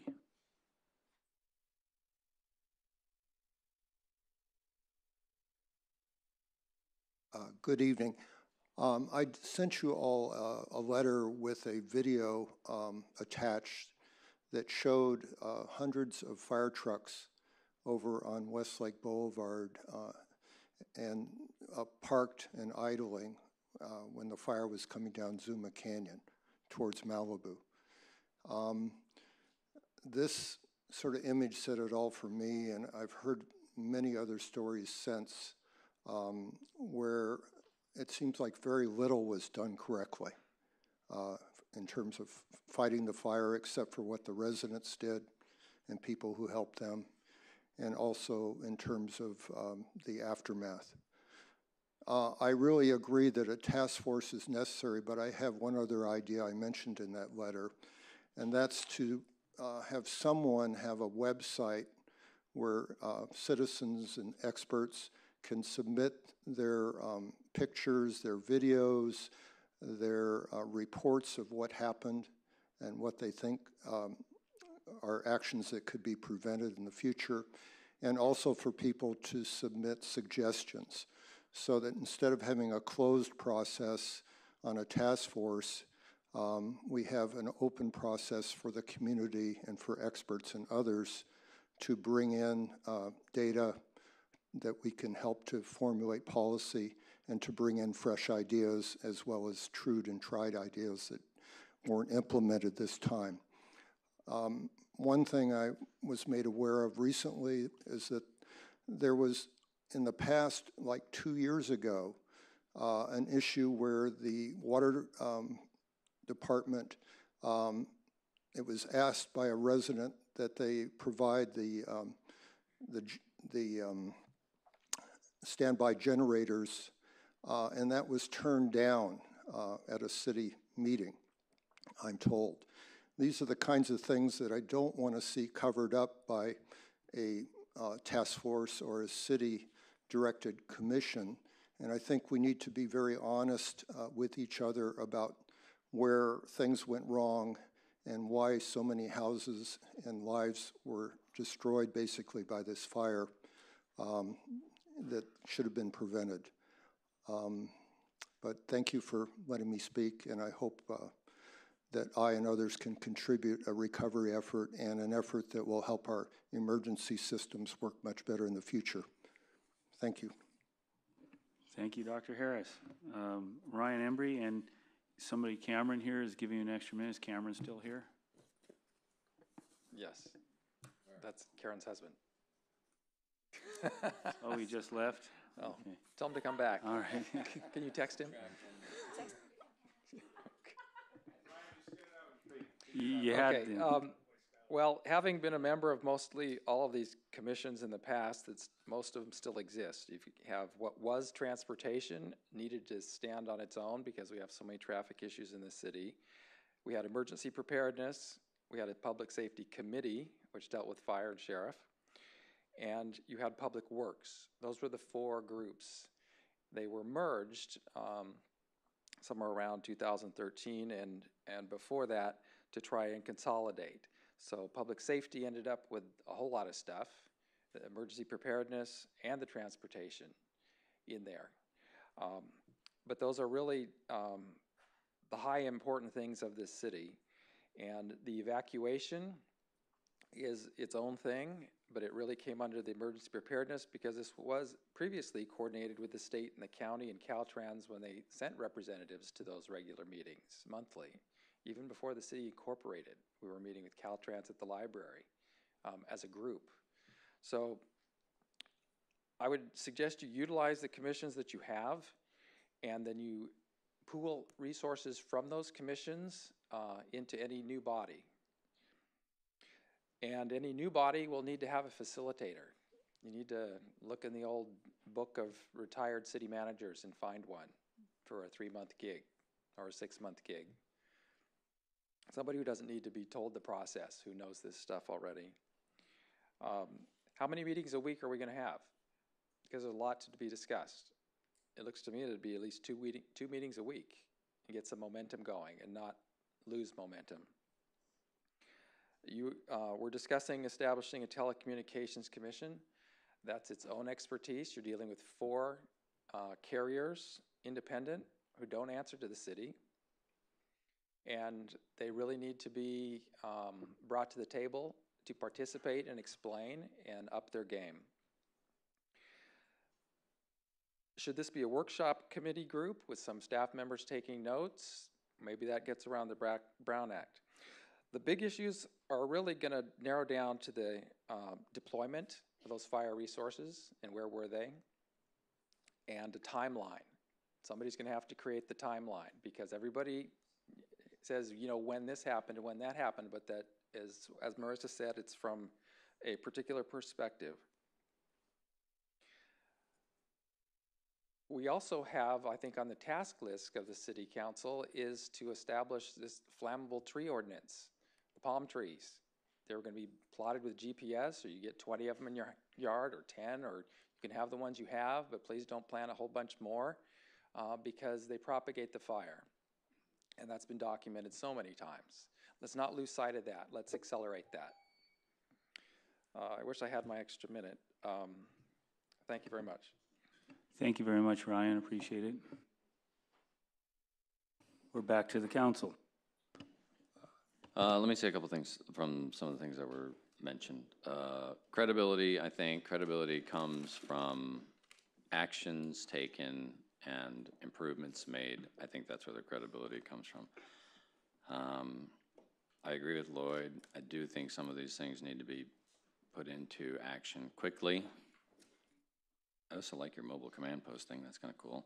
I agree that there should be an easy method for people to make submissions, whether it be testimonials to things they saw and photos, et cetera, videos, and also suggestions from people. And they can be neighborhood specific, of course, and that's probably, you know, that intimate level of detail is important, I think, very important. So I agree with those things. As far as the malfeasance, you know, investigation thing goes, I don't think anybody's trying to cover anything up here. You know, it's a disaster. There are things that need to be improved on, clearly.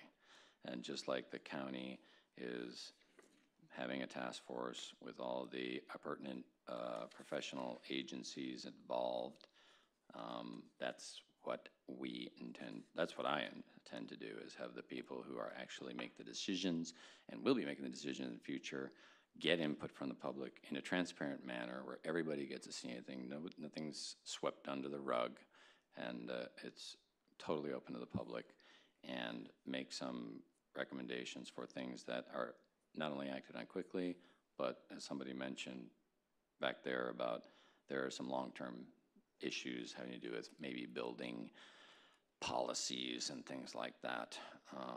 Because you're right, it is kind of a little conundrum here. It's like, okay, let me get my house back as quickly as possible, and the fire department wasn't there, and okay, how do we make sure that that person is made whole, and that they are made whole in a way that provides for them better in the future in a similar circumstance, and not delay them during the process. You're right, that's an issue. So anyway, I don't want to hog the thing here. I'm opening up for comments from everybody else. Anybody else? Mike's up. Thank you to all the speakers. First of all, I want to make a number of comments there, but Craig Hill, I think you kind of nailed it. Yes, there's two things going on at once. You're right. We got to get the fire rebuilds going, and that's going to be its own entity. This is how I see it in my mind, and I think the way you said it. And then afterwards, we got to come up with codes so our homes can protect themselves better, and we move into the modern world. I don't think the two are going to happen quite together, but I'm sure going to encourage people to think that way. And I have been collecting a ton of information on great technology for building more fire-safe homes, and I think, anyhow, I've talked enough about that. I hear everything you're saying, Rick, but I have to echo some of the other speakers. I think there has to be an independence on part of this. So I kind of see something happening here, in my mind, and maybe I have it wrong, but the county's forming a commission with all the related agencies already. It would seem to me that, I don't know why we duplicate that necessarily, but why don't we try and be a part of it and have a say in it?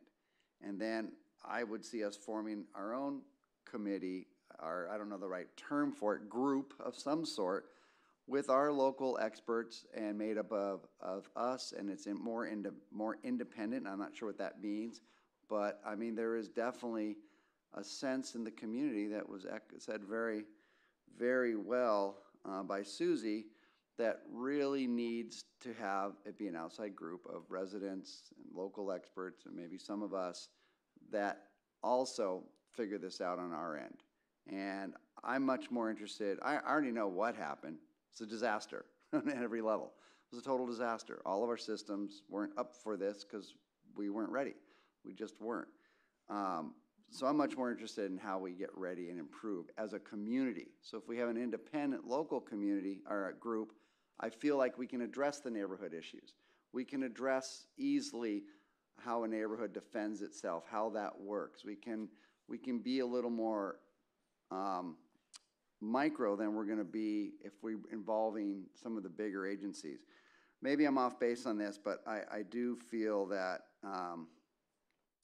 I do feel the need for a group that, if it's only county and city people involved, there's a lack of trust there now. We got to overcome that.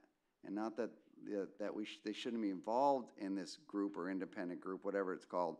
But if it's only that, I just fear.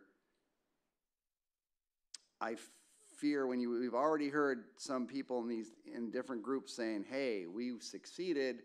Only 3 people lost their lives." That's a tough start, and I think that's a tough start for a lot of citizens right now. I think the start they're looking for is, oh my God, we got completely overrun and this was a disaster, and they did not hear that.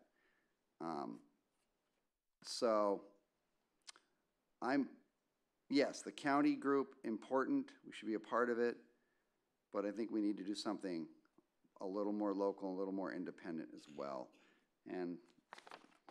And I really think it needs a timeline. I think we need, if we let this thing drag on, I've seen way too many task force or commissions or groups just, people lose steam after a while. I think there should be something like a 6-month timeline to try and get something actually that's actionable. And I think, going back to Bruce, we figure out steps, and we put timelines on achieving them, and we get this going. Because if we don't, it'll drag on. That's how these things work. It's just the nature of the beast, and people are going to get exhausted emotionally and physically on this. So we need to strike while we can. And there is a lot of people that are already involved that do have a lot of expertise. And it should be open to all outside, comment, obviously, in the website idea. Whoever made that was a fantastic one to upload stuff. Jeff, yeah, that was a great idea. So those are my comments for right now. Thanks. Skylar and then Karen. Okay. Thank you, Mayor. Rick, in terms of task force and what's on here and how we say response and recovery task force, I think that it would be probably fairly wise for us to delegate some of these items to our existing commissions that we have, but then also to simultaneously possibly activate 1 or 2 or multiple new ones that have timelines that are very specific. So what I came up with in looking at that was a task force that strictly deals with the evacuation. How best to evacuate this city in different areas, which should involve LA County Sheriffs, Fire Department, the LAPD, the CHP, the Santa Monica PD, National Park Service, the MRCA, the state parks, and Ventura County Sheriffs, because of the West End. We need to have something in place. Right now, if there's a major fire that goes on in the East End, common sense would tell you go to the West End. It's already burned. It's probably not going to burn again. But what happened during this fire on PCH is an unacceptable experience for people to go through again in the future. And we must put those things in place. And I think an evac task force could do that. And the city can set that up in working with the county and all of these multiple jurisdictions. So maybe that's a specific thing. Ryan, you'll probably like this one. We definitely need to have maybe it's not bringing back a telecommunications commission, but a task force that specifically deals first with radio transmissions to make sure that in working with the county and the emergency command system that any truck or emergency vehicle can communicate everywhere in the city in the event of another disaster like this. Then second to that becomes our cell communications, because those are remote. Those don't require lines on power poles that are probably going to melt and not work for days or weeks, because that's very old technology that takes a long time to put back up, and the redundancy that should be built into those with backup power, et cetera. Those can be also designed in a way that maybe doesn't have to be the largest blight of a concrete pole.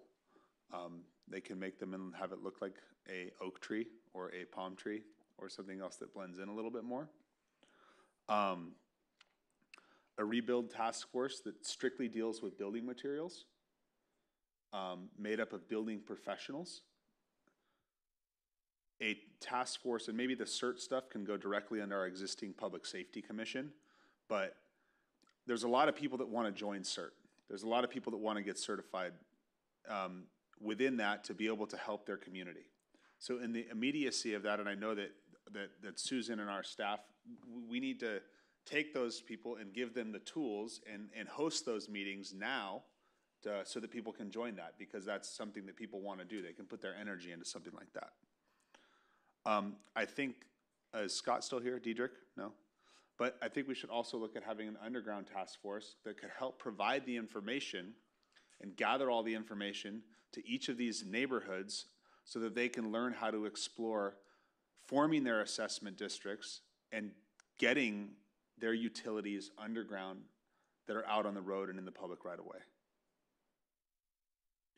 A water system task force that can, separate or under Public Works, that can strictly look at District 29 and how that can be implemented in this phase of rebuilding. Similar to that has to do with wastewater. We have a lot of homes that are destroyed that are on septic systems.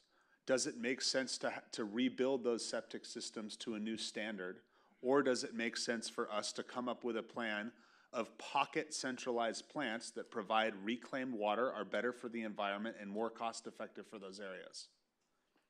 Those are things that the city ought to address. Maybe, for example, you would look at Malibu Park.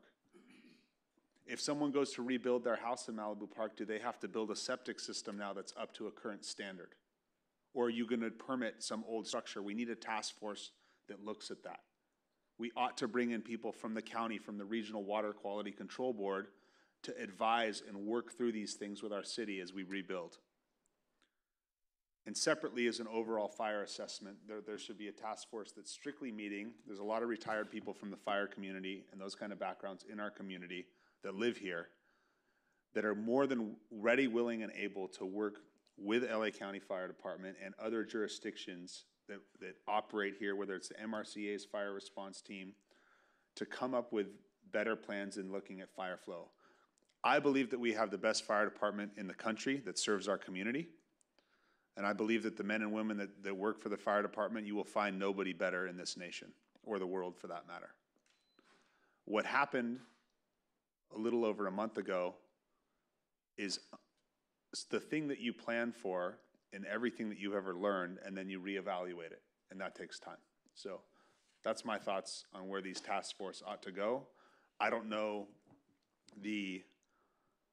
I don't want it to necessarily happen rapidly and too quick, but I know that it's fresh in everyone's mind, and it should happen in a timely manner. So before going and I would like to see an item or something in the future that comes back that kind of looks at these different aspects of it, because we have a wealth of knowledge in this community from people that are engineers, that are former council people, that are legal representatives, that can word and do things in a way and help our staff and our community rebuild.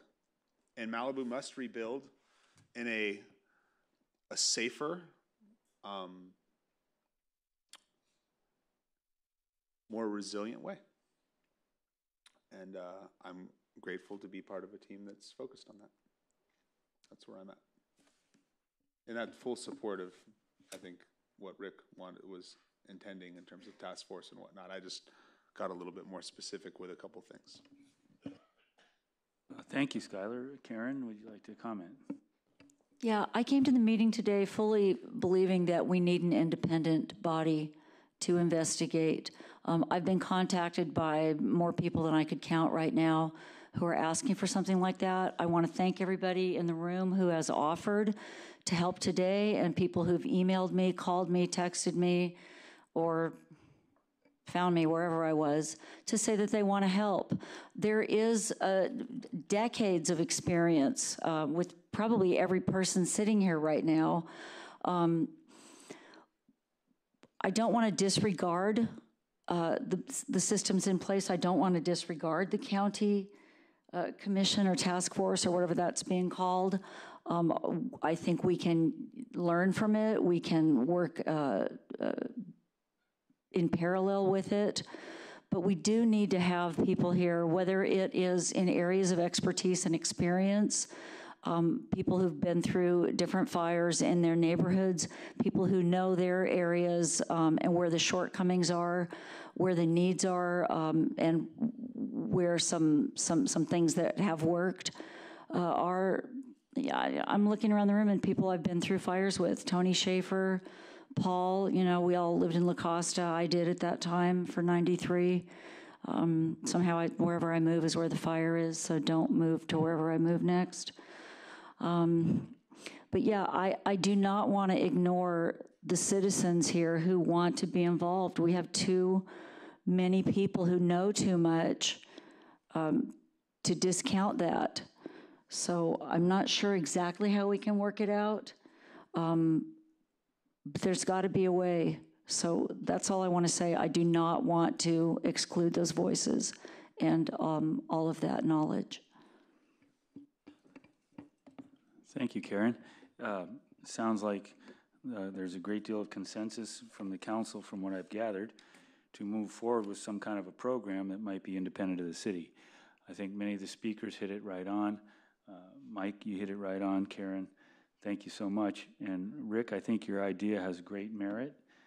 I guess we should discuss which avenue we should take, but I'd like to make this proposal before we come to a vote, is that we contact Sheila Kuehl's office, or whoever is going to do that, let the city manager deal with that, and have somebody from the city council be assigned to that task. And if we choose to decide on that in 2 weeks, we'll let the city attorney know how we should proceed. But I think that we should at least reach out to that.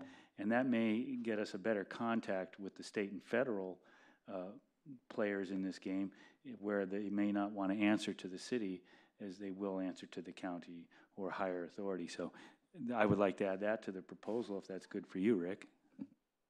No, I think that's excellent. In fact, I think all the comments that we've gotten from the speakers as well as the council members have been really, really constructive. And, you know, I came in here with kind of a general idea, but not really sure how to construct this. And I have to say that your comments are very important, Karen, about including the public as well as Mikey.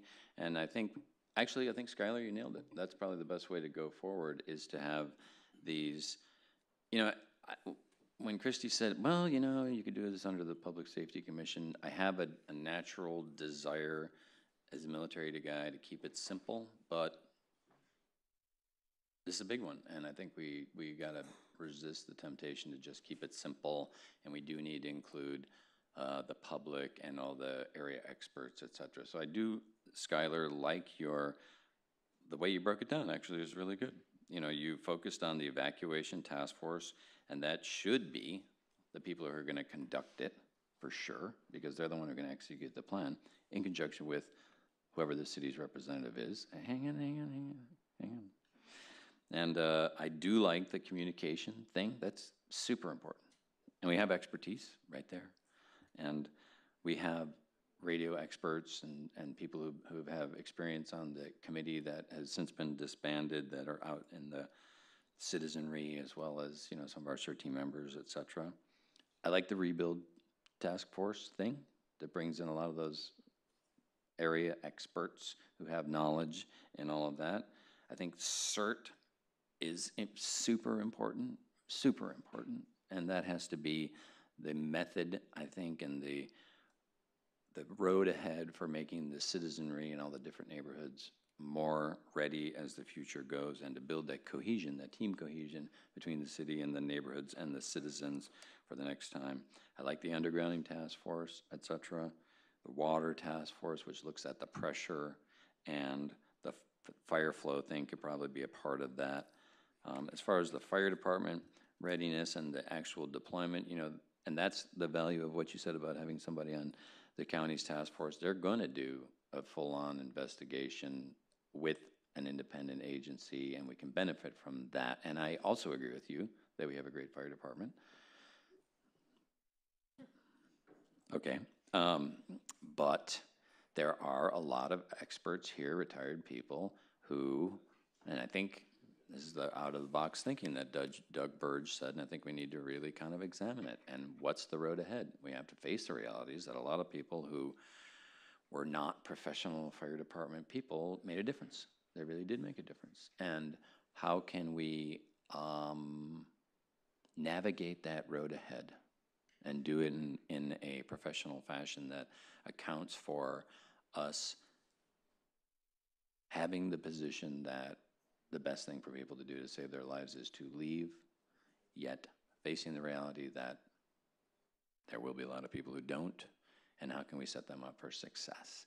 And how can we make our neighborhoods much more self-reliant and ready? And I think the CERT program and the VOPs and all that stuff is a very important part of that. So maybe the way to do it is to actually break this down into different things. For example, you could have an evacuation task force with all those people you mentioned that is coordinated by the public safety director who will deal with them because she does work on the evacuation plan. Communication we draw from people who are out in the public realm, as well as it could be a part of maybe Public Works, I don't know. So there's just ideas. If we send it off to staff, we can have them come back with a suggestion for the composition of it. But I think you're right that rather than having one sort of monstrous entity that is maybe has too many different tasks ahead, let's break it down into the specific things and let's get more focused and to where the action then goes. I think it's a great idea. So those are my thoughts, and I don't know if the staff has understood that enough to kind of comprehend it and come back with it, but go ahead. Yes, I was just going to add one comment to Rick's real quick. A number of the speakers said that we should have a website that can receive that information so that people that can't make it to the meetings can still opine, send their information in, send their ideas in, and that's something we could start on right away. That doesn't take a lot other than us to approve that and come back in 2 weeks and say to our staff, well, I know we can do that because we're ready to disseminate information as it comes forward to us through public safety or public works or any of those entities. So I really think that needs to be set up as soon as possible. Thanks. Thank you, Jefferson. So within the kind of different things that I tried to outline there was, I guess my hope for it would be if anything isn't going under the purview of an existing commission, like let's say if we took the communications, for example.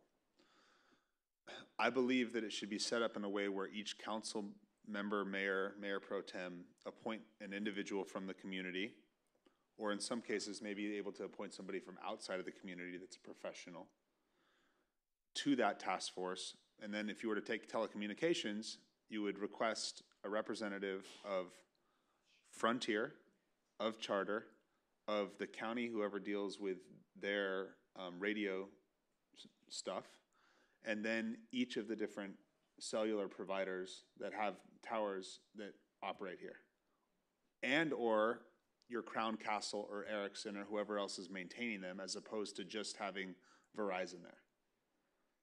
So to get that specific, but then also to say, we're gonna hold these meetings from now until March, or some kind of a timeline, because we need to get this stuff rebuilt and we need this stuff. We don't want to go through another fall or entire fire season and not have people on the east end of town wondering whether or not there's going to be a fire or not, and everything's going to shut down and they're not going to be able to communicate. You know, I think this is a matter, on some instances, clearly of life and death, unfortunately. And I think that doing that in a timely manner is the best way for us to move forward. So hopefully at the first meeting in maybe the new year, if we have to meet again, before then, we can kind of outline some of that stuff and get it more specific. But I sense that there's a real immediacy from our community to get there and to do it. And even if that means we need a specific thing to deal with the foundations, if that becomes a big issue and the county can't figure it out, you know, and our building department can't, you know, like I think I have full faith in them, but you know, when you hear what's gone on in some other places in this state. I mean, the other part of this, we got to look at, you know, this is like the new normal, right? Like you have a gnarly fire every, 5 to 10 years in Malibu. It's kind of always been the normal. You've always had a fire every 10 years. We went too long without having a big fire, and then look what happened. There's a fire that started in the same area that this fire started, I think it was in the 80s. There will be another fire that starts in that area that follows a similar path. That's based on the topography of the land and how the wind goes. You couldn't, there's nothing that the LA County Fire Department could have done to stop the fire. I mean, if they were able to do that, they would have done it. Having been there, you're sitting on the Point Dume with the headland and you're watching from Pepperdine to, Decker come down at once. It's just, it's a bummer, like Dr. Harris said, when there's hundreds of trucks sitting on the other side of the hill. That's what needs to get, looked at. So just for clarification on your, each of these different task force, somebody appointing somebody, want to clarify that? I think we should try and formulate some kind of a motion so we can let. I'll do that. Can I just jump in before you do?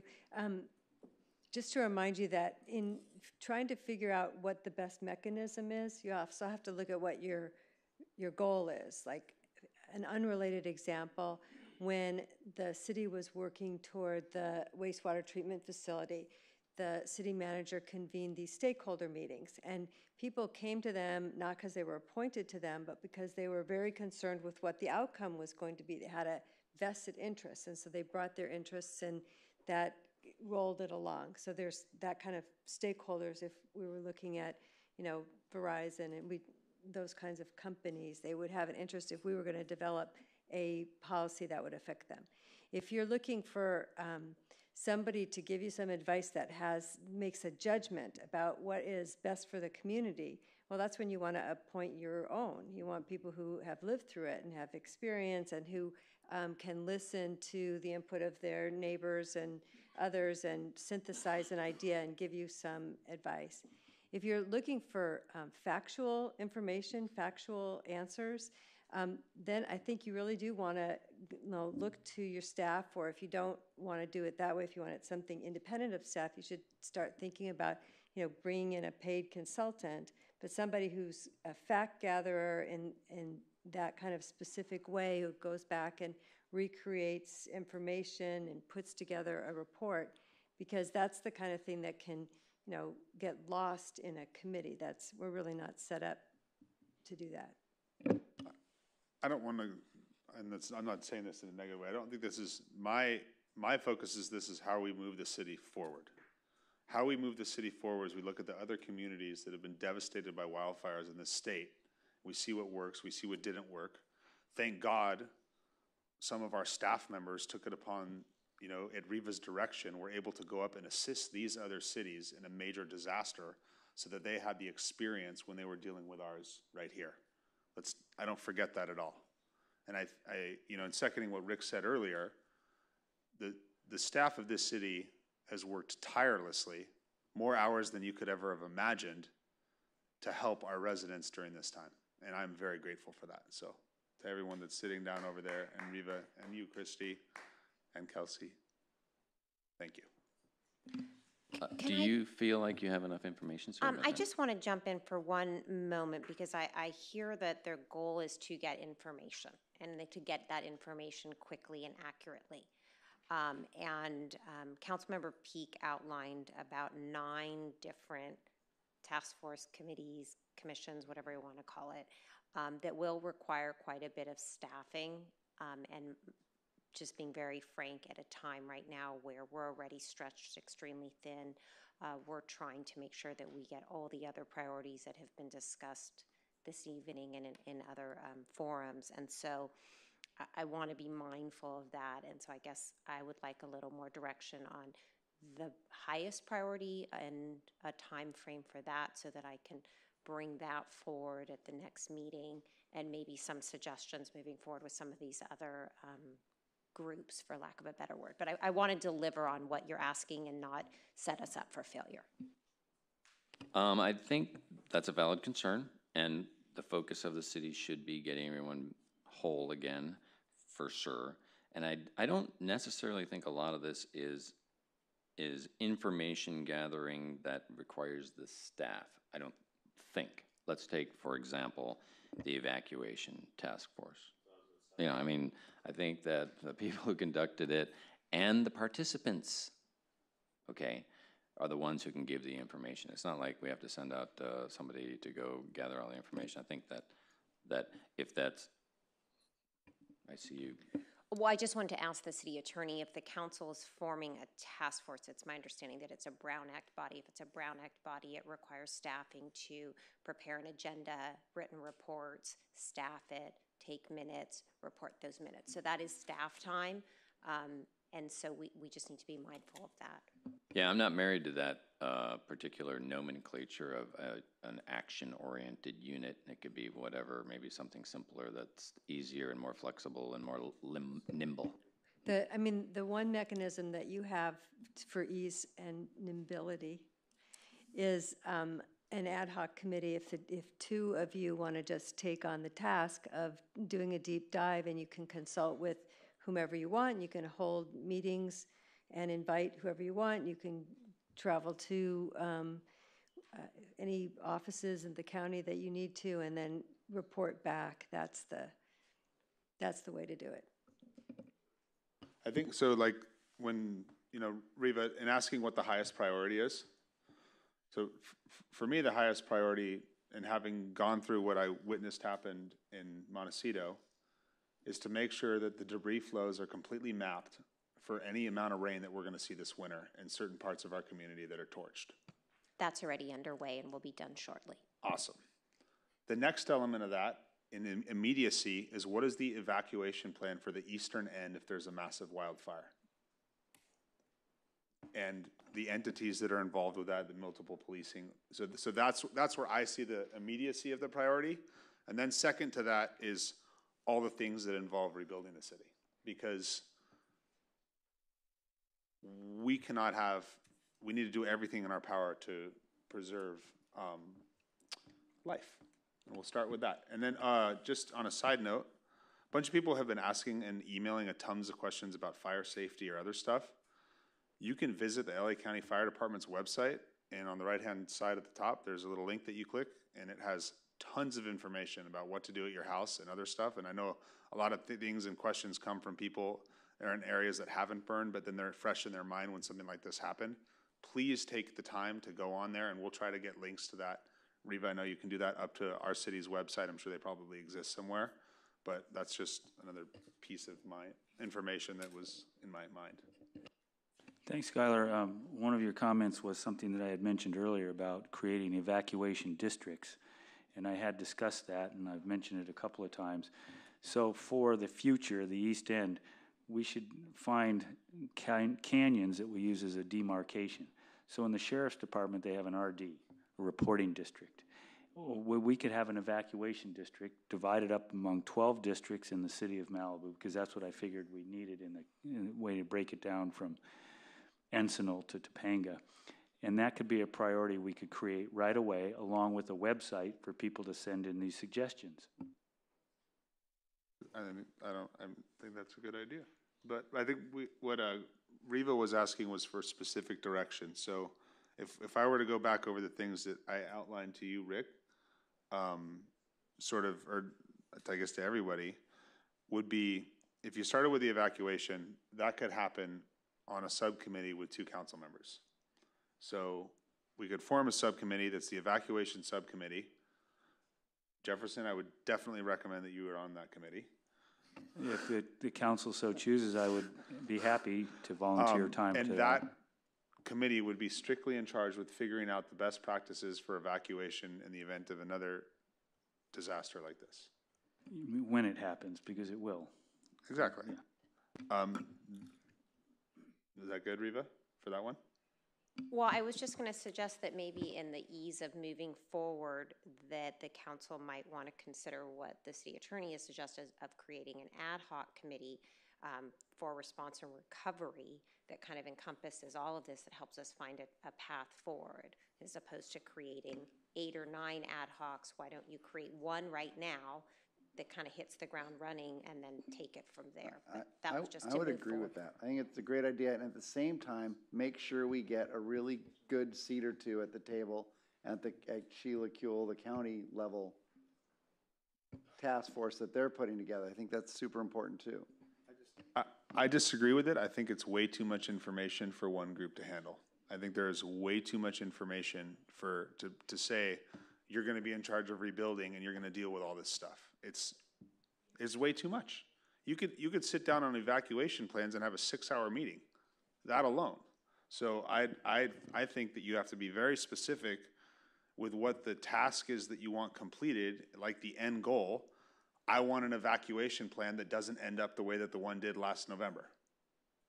I think what you're saying, if I'm reading it right, is for the ad hoc committee to essentially define what those tasks are and who gets assigned to come up with the solutions. In other words, ad hoc committee says, okay, look, here's what we're going to do for evacuation. We're going to have X and X run with that one. Here's who we're going to have run with the rebuild task force. These guys, so on and so forth. Is that what you're saying? I hadn't really thought it out that thoroughly. I was just trying to give you a starting point so that we could get started on this as soon as possible, with keeping in mind that the evacuation information is the most important for us to come up with, as well as getting someone on the seat or 2 people on the seat of the county task force.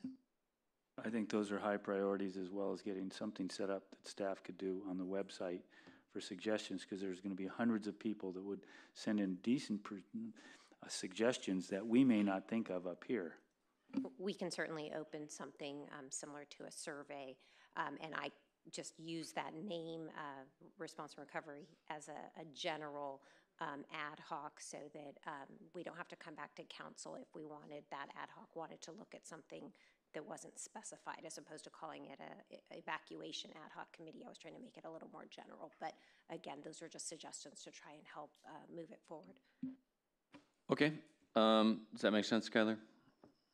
It makes sense. I just think we have to be wise in the essence of time. I agree, but we also have to be sort of simple at the beginning and then put it together and send everyone off to the races. So I'm going to make a motion that we come back and create an ad hoc committee with myself and Skylar on it, and come up with suggestions on how to move forward for all these different functional groups. And then in very short order, we'll start divvying out the assignments. So the motion is, some of it is described in my green sheet here.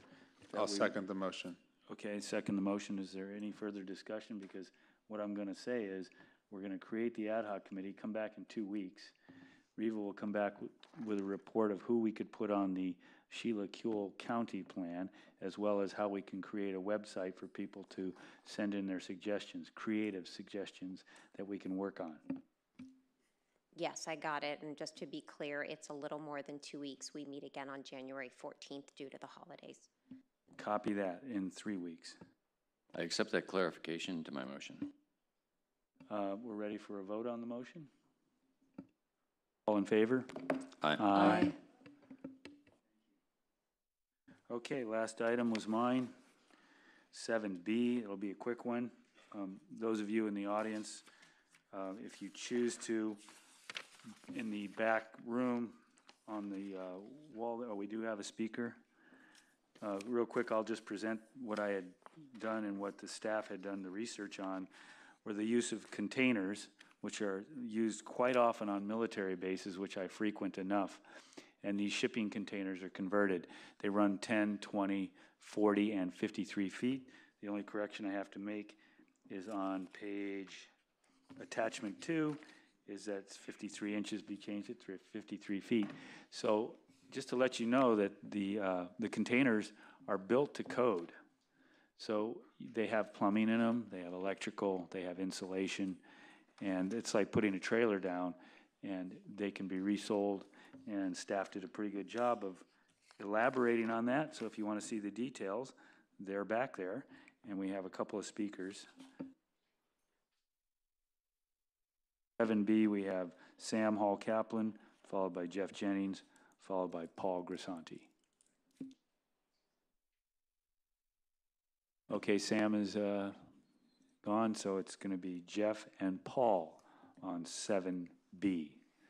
Thank you, Jeff.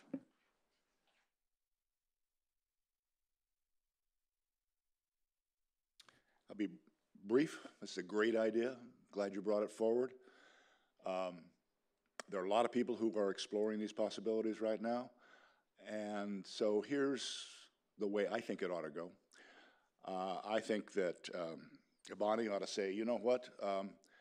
The ordinances talk about mobile homes and trailers because that's what was available. It wasn't intended to be mobile homes and trailers or nothing else. It was intended to be inclusive. And she could say, as a matter of policy, you know, these are very much like those, and as similar things that are like and not on permanent foundations, but are movable and so forth. And we're going to treat them as if they were mobile homes or trailers. The other alternative is that you guys can come back with a proposed ordinance changing the code to include these things, and then you can send it down to the Planning Commission, and we'll consider it, and then we'll send it back to Zoracis, and then it'll come back to you.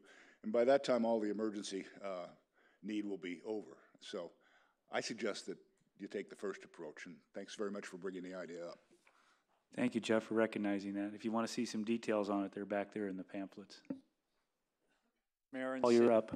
Mayor and City Council, I can't tell you how pleased I am to be here to comment on this. And I had the pleasure last night of being at the Planning Commission hearing and seeing Jeff elaborate on a very similar basis. And that is outside the box thinking.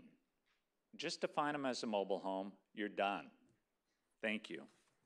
Thank you, Paul. So now I look to the council for a vote on. I'll make a motion to approve item 7B. Can I get a second? I'll second, but I want to make a comment. Please. You're right. These things are great. I did use them. The military uses them all over the place. You know, all our like showers and multi-story and everything when we were in Bagram. They're awesome. They're great. Great idea. Thank you, Rick. And if I can just elaborate one more moment. You used them and you were a pilot, and we use them for the work I do on base. And they're better than some of the motorhomes that are out there. And once you get them done, the genius of this thing is you can pick it up and move it around. So let's say in the winter, you don't like the sun coming in this window. You just turn the thing around. I mean, it's genius stuff, and I hope people start to use these things. And I want to thank staff for looking up and doing all the details. Yeah, I've seen them with wood floors and lovely windows and all sorts of stuff, and actually they can be very nice. Okay, we'll do the vote. Excuse me, I just want to make sure that the city attorney gives us direction on whether we need a permit or not for the placement of these. That's in the recommended action. Them as mobile homes. So whatever you need for a mobile home, you need. I was going to just add that I think that I don't know in terms of the language how best to do it, but they should just be added to the same category as a mobile home or temporary home during the phase of construction for any site. Good. All right. Okay. Can we get a vote? All in favor? All in favor? Aye. Aye. Aye. Thank you very much. We're going to end the meeting in memory of Anthony Baclayan and his mother and the other victim who I don't know. Yeah. Well, thank you very much. That concludes our meeting this evening. Thank you very much for participating, and see you in 3 weeks.